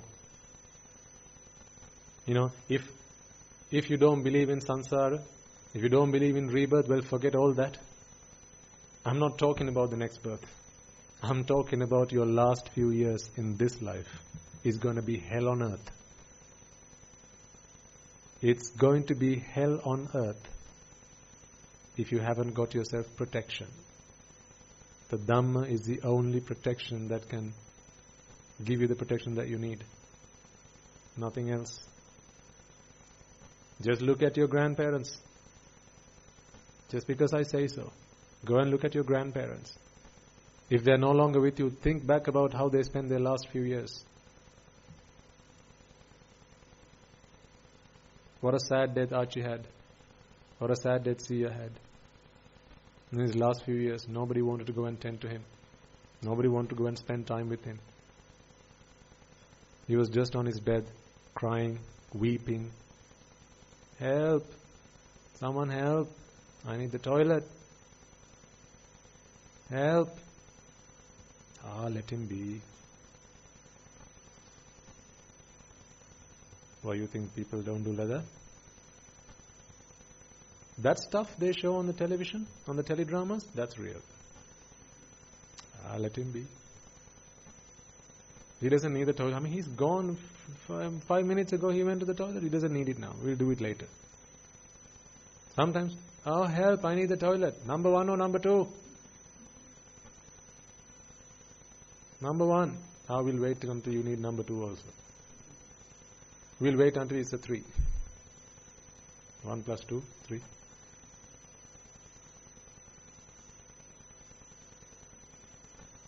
It's no joke, folks. It's coming. It's coming to you. This is the inevitable. This is the sad, pathetic inevitable. And it's coming to you. I have only one question to ask. Why did you come into this karma world? Brahmas don't have this problem. Because now it's your body that's weak. Why did you ask for this body? Remember, for a fake pleasure, the pain is so real. So real.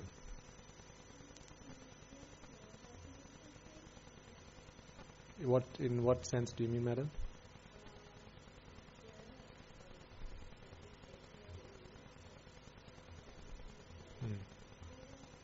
All right. Yes, that's also fabricated. Yeah.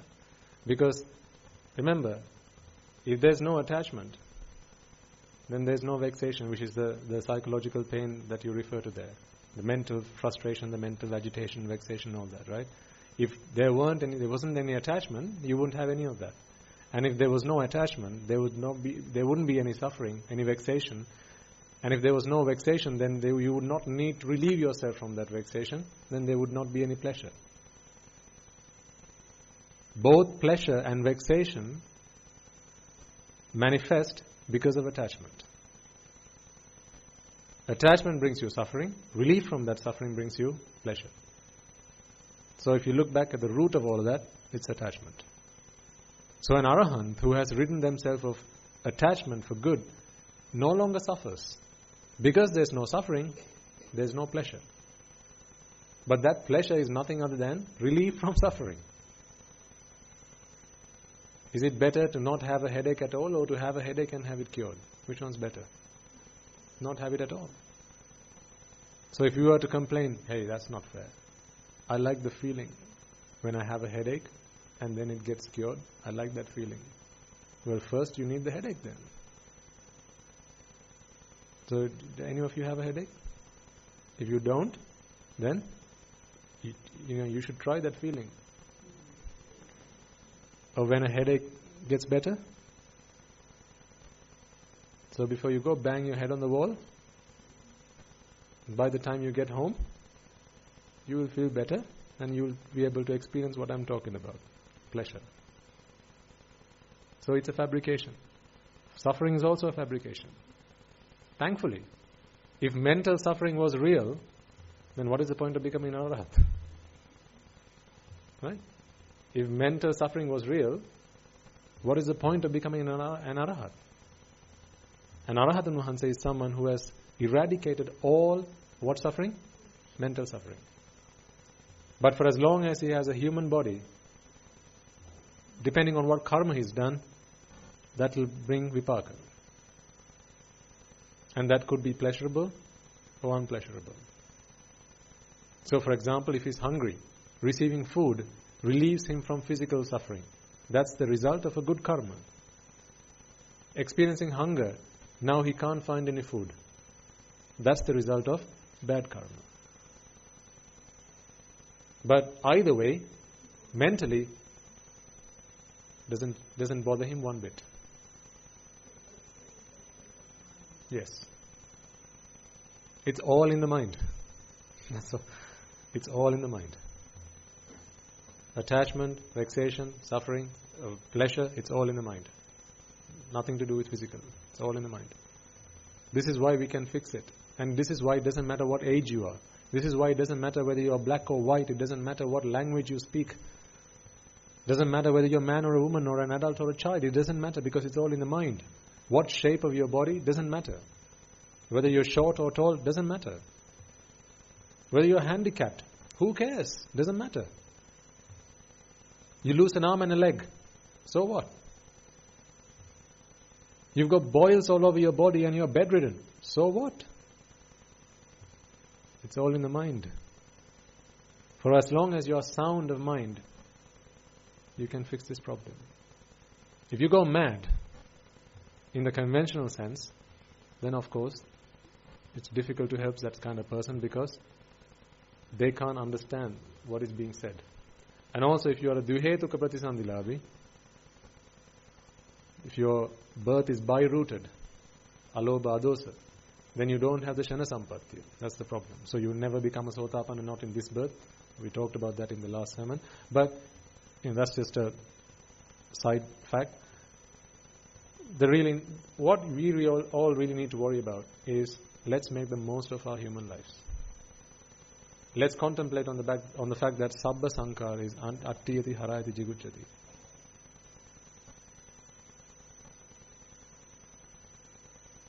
Etang santang etam panitam yadidang sabba sankara samato sab upadipati nissaggo tanhakyo virago nirodho nibbananti. is the eradication of Sabba Sankara, eradication of Sankara, eradication of attachment. This is what Nibbana is, and that's all in the mind. So we can all do that. No matter what walk of life we've come from, we can all do that. Just strive for it. Don't give up. That is the one thing I have to ask of you. Don't let your age be a hindrance. Don't let that put you off. Some of you might have started this young.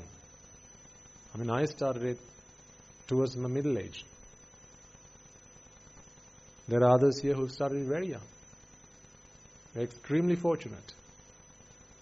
So what do I have to do? Just sit here sulking about it? Oh, if only I were your age, I would have done this. That's the defeatist mentality. The Bodhisattva started to sit under the Bodhi tree and start to contemplate this at the age of 30. At 35 was when he attained Buddhahood.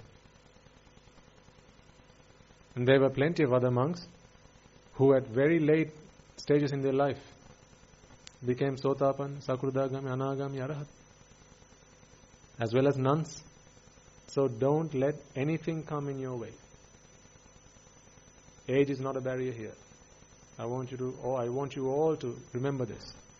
Age is not a barrier. Whether you are a man or a woman, your sex is not a barrier. What beliefs you have, whether you are a Christian, whether you are a Muslim, whether you are a Hindu, none of that matters. Because what we are talking about is a philosophy. It's a science. F equals ma. To whom? Muslims only, right? Force of gravity acts on whom only? Christians only, right? Force of gravity doesn't act on anybody else. Yes? Yes? No, much the same. Anicca dukkha anatta. Universal. Universal. So we can all do this. I will vouch for that. You can all do this. The only promise I need from all of you is that you will strive for it. Because remember, I'm spending time that I have left in my life, very precious time that I have left in my life, talking to you.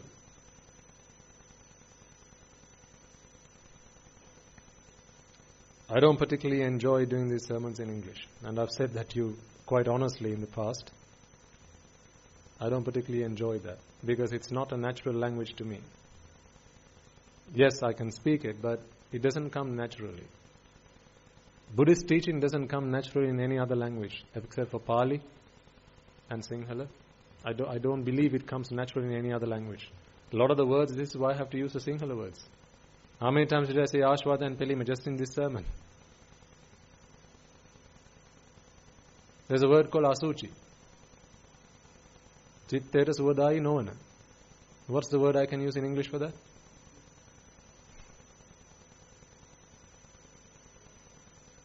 I can't use the S word. It's not going to convey the same meaning. But a direct, if you look it up in the dictionary, that's what it's going to say. Asuchi is that. I can't use that word. So therefore I always have this problem. How do I express this in a way that you can understand it? And not just you, because a lot of you will understand both English and Sinhala, but there are a lot of people listening to these sermons online, young children. We have to do something for them as well. Because whenever something happens in our country, right, disaster, who helps us? Who helps us all stand back on our feet? Is our brothers, sisters who live in our countries. So we can't just forget about them. We are all in this together. We are all together and we are all alone. Both at the same time. We are all together and yet we are all alone. Don't forget. Do for yourself for the other person. Help yourself for the other person. Not help the other person. Help yourself for the other person. So strive, ladies and gentlemen, and you all must. If you come to these sermons, I want you all to strive for this goal. This is what we do on a daily basis, every day of every waking hour. Strive for this. Because I know that this is possible. I wouldn't have given up the life I had if I had a shadow of a doubt that this is an adventure or an expedition or an experiment. I wouldn't have given up what I had. It's only after I realized none of that is really worthwhile. This is the only thing that's worth doing. Therefore, from that day forward, I strive every waking moment. And it's that time that we spend with you. So I want you all, if you come along to these sermons, strive. Therefore, when I ask the question, how many of you did spend those 15 minutes at home meditating? I hope all of you were able to put your hand up. If you didn't,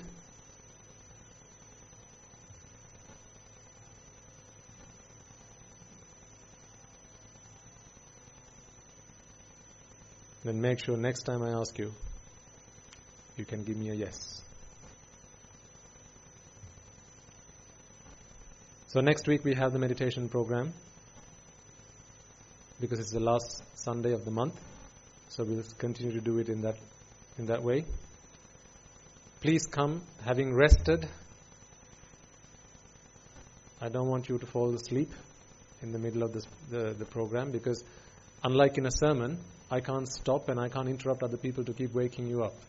Sometimes I clear my throat, but that's not very effective because it disturbs other people, and it's not that good. It's not very good to do that. So please come having taken a good rest. If possible, avoid taking a heavy meal. And remember, this is a battle. It's not an easy battle. And all the karmas that you've done in the past to block someone's Nibbana, they'll start to come and bear fruit. Because you're striving for your Nibbana. If you've done any bad karmas to stop other people from attaining Nibbana, like parents, sometimes children want to go and ordain. Parents say, no, not under my watch, you won't. This is all blocking someone else's Nibbana. The consequences can be devastating. So, you've got to decide what you want to do with your children. I can't make that call for you. But what I'm saying is, at least come having rested. And don't take a heavy meal before you come, because it's going to be hot. Usually it is, at afternoon. But please come and try to stay awake. Bring a bottle of water or something and freshen yourself up. I'll give you further instructions next week. But next week, as a reminder, is going to be the meditation session. Okay. So on that note, we'll conclude the sermon. Is it English one today? Yes. So chant the Arya Maitreya. I don't want you to chant with me. I want you to contemplate on the meaning of these words and spread this Arya Maitreya to all beings out there, particularly at this moment in time, ladies and gentlemen. As you know, there's a lot of trouble out there. So people need your blessing. The energy of the Arya Maitreya is so required at this moment in time. Everyone in our country needs it, every soul. So pass that loving kindness, that compassion to all sentient beings, especially to those people who are sacrificing their lives to protect and preserving our country, members of the armed forces, as well as, remember, we have no foes on this journey. There's no friends, there are no foes. It's just another person. So we have no enemies. Right? So whether they fought with us or against us, doesn't matter. It is now time to pass the Arya Maitreya in the hope that they all be able to extinguish the fires of Raga, Dvesha, Moha and attain the bliss of Nibbana.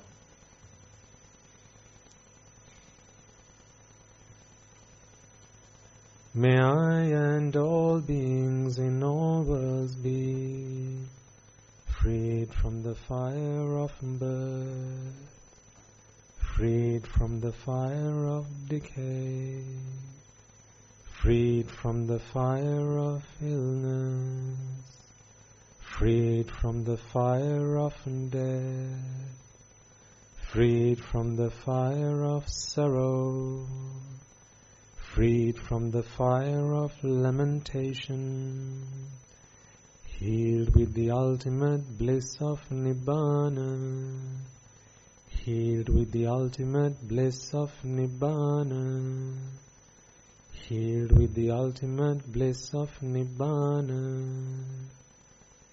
May I and all beings in all worlds be freed from the fire of suffering, freed from the fire of discontentment, freed from the fire of exhaustion, freed from the fire of disappointment, freed from the fire of clinging on to the five aggregates, healed with the ultimate bliss of Nibbana, healed with the ultimate bliss of Nibbana, healed with the ultimate bliss of Nibbana.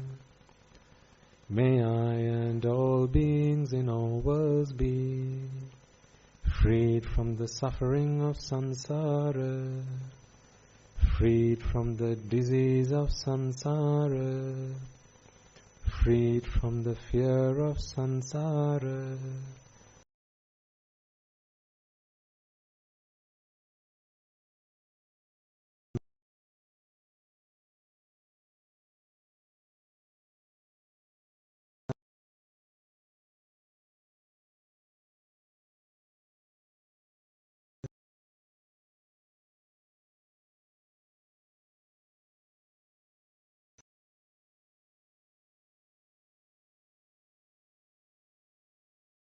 ultimate bliss of Nibbana, healed with the ultimate bliss of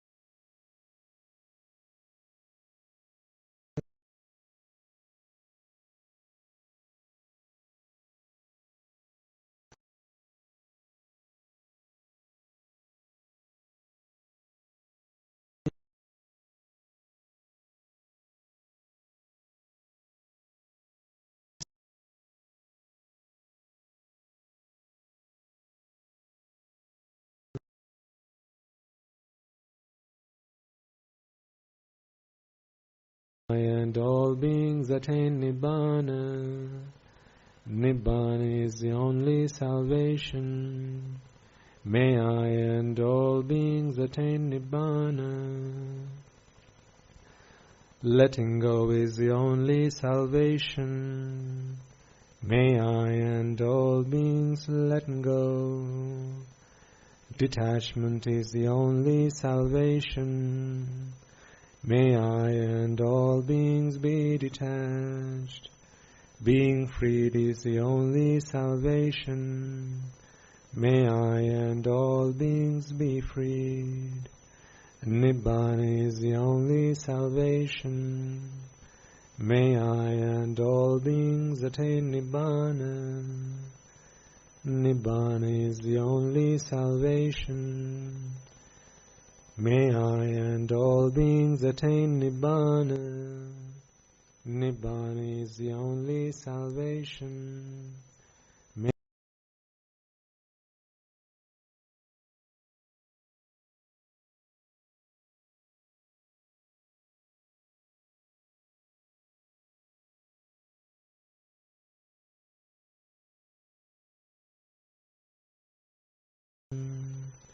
Freed from the bondage of delusion, freed from the bondage of Mara, healed with the eternal bliss of Nibbana, Healed with the eternal bliss of Nibbana. Healed with the eternal bliss of Nibbana. Healed with the eternal bliss of Nibbana. Healed with the eternal bliss of Nibbana. Healed with the eternal bliss of Nibbana.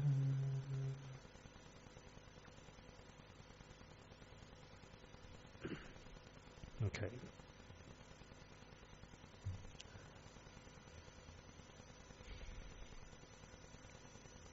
Every opportunity you get, come and visit the monastery.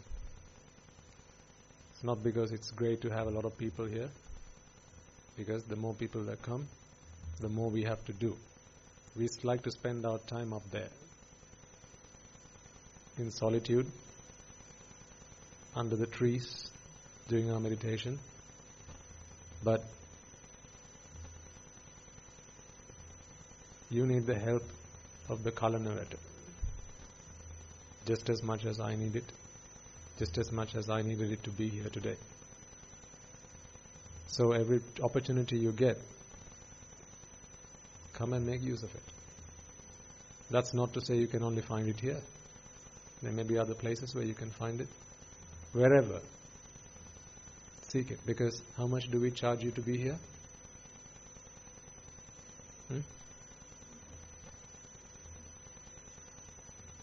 You know, if you conventionally, if you invite a Swamin Wahanse to do a sermon, conventionally, and I'm not saying whether it's right or wrong, there's usually a lot of expenses.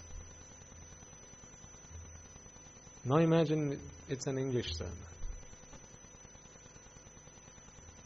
How much do you think you'd have to spend on that? Don't answer.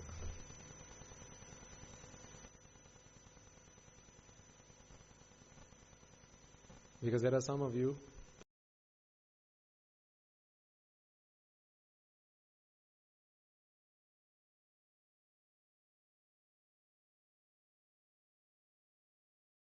who be it, not my problem. That's when we can't say talk to the hand.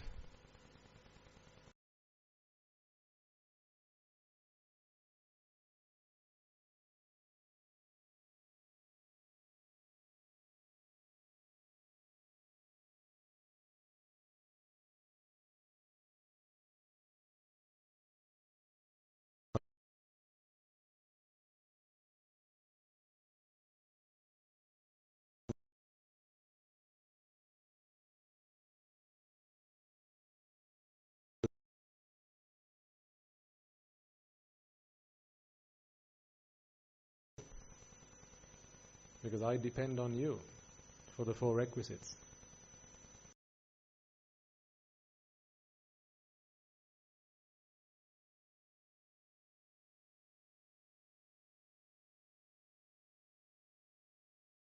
Have something priceless to offer. But we can't be chasing you to give it. You have to want it. You have to come and ask for it. When you come and ask for it, we will give it to you in abundance. So come and ask for it. All you need to do is be here. When you're here, we know you want it. So come along every opportunity you get. In future there will be other programs. In future actually we'll have every day of the year there will be a meditation program. So this is coming very shortly.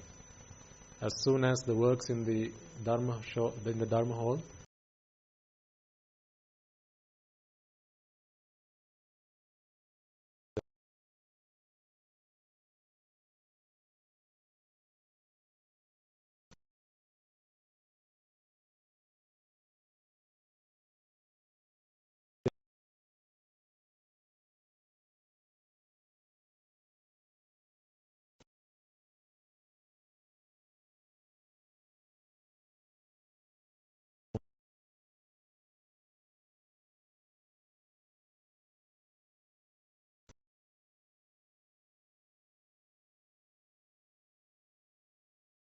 council gets together at our monastery, we discuss how else can we help the people who visit us.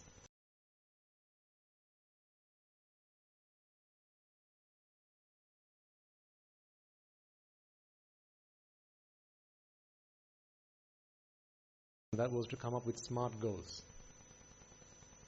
I asked them to come up with smart goals because each of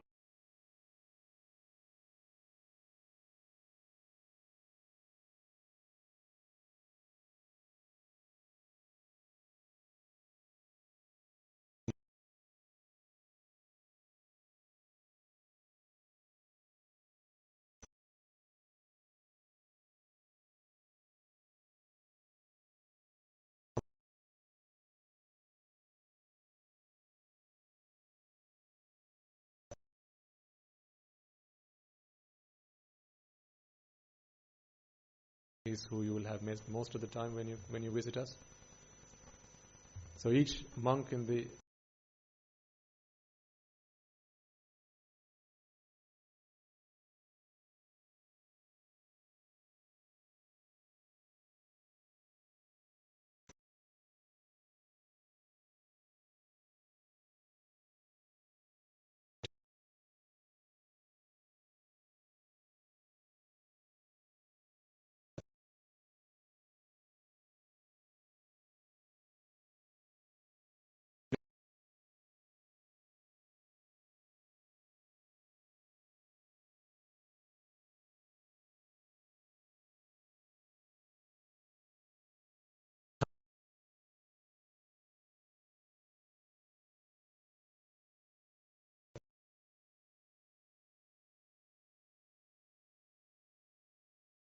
ordinary people, they're special.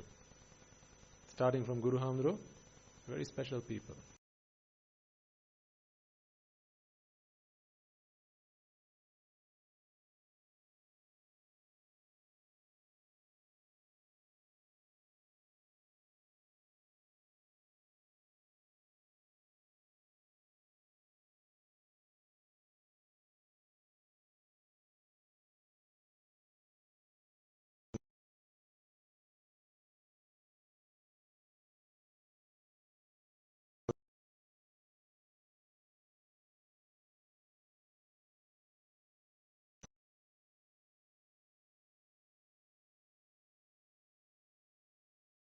For the purpose of attaining Nibbana. And now we have mission statements. We have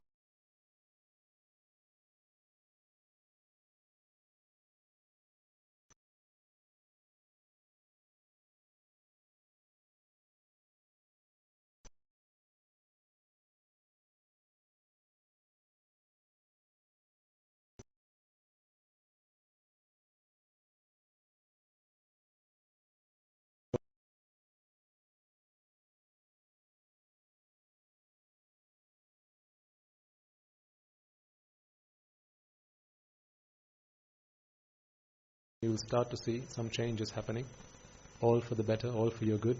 But at the same time, if you have ideas, if you have suggestions, if you have things you think, if we could do this way, slightly differently, that would be better, we're always welcoming your suggestions. Because we want to help you, so you can help yourself. So that's just another sideline. If you have suggestions, ideas, then I think there's a suggestions box in the Dharma shop.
Bhikkhunis, Upasak, Upasikas who dedicated their lives and sacrificed their lives on some occasions to protect and preserve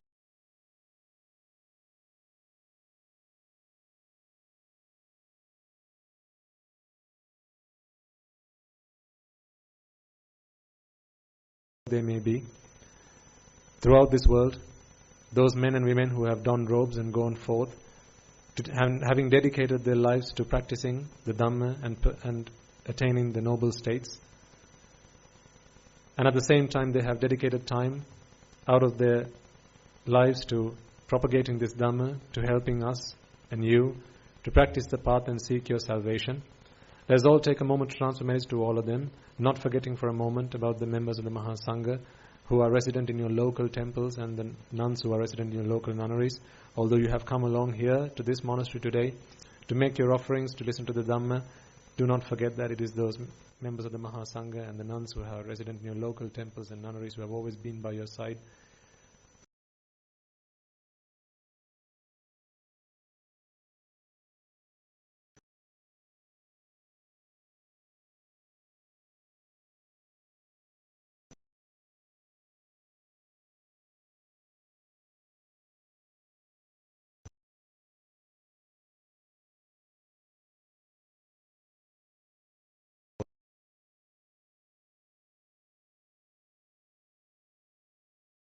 Moment to transfer messages to the Devas, Brahmas, spirits, demons and the dead that we invited at the start of this sermon. All those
meritorious deeds, fulfill the meritorious deeds, fulfill the noble eightfold path, and attain the supreme bliss of Nibbana. Sadhu.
sadhu, sadhu, sadhu.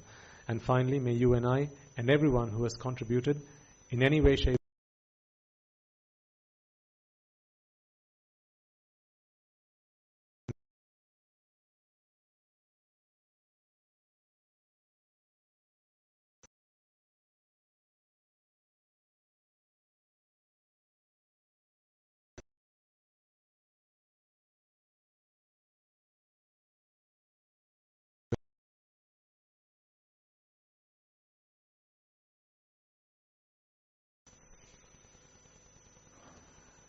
Ra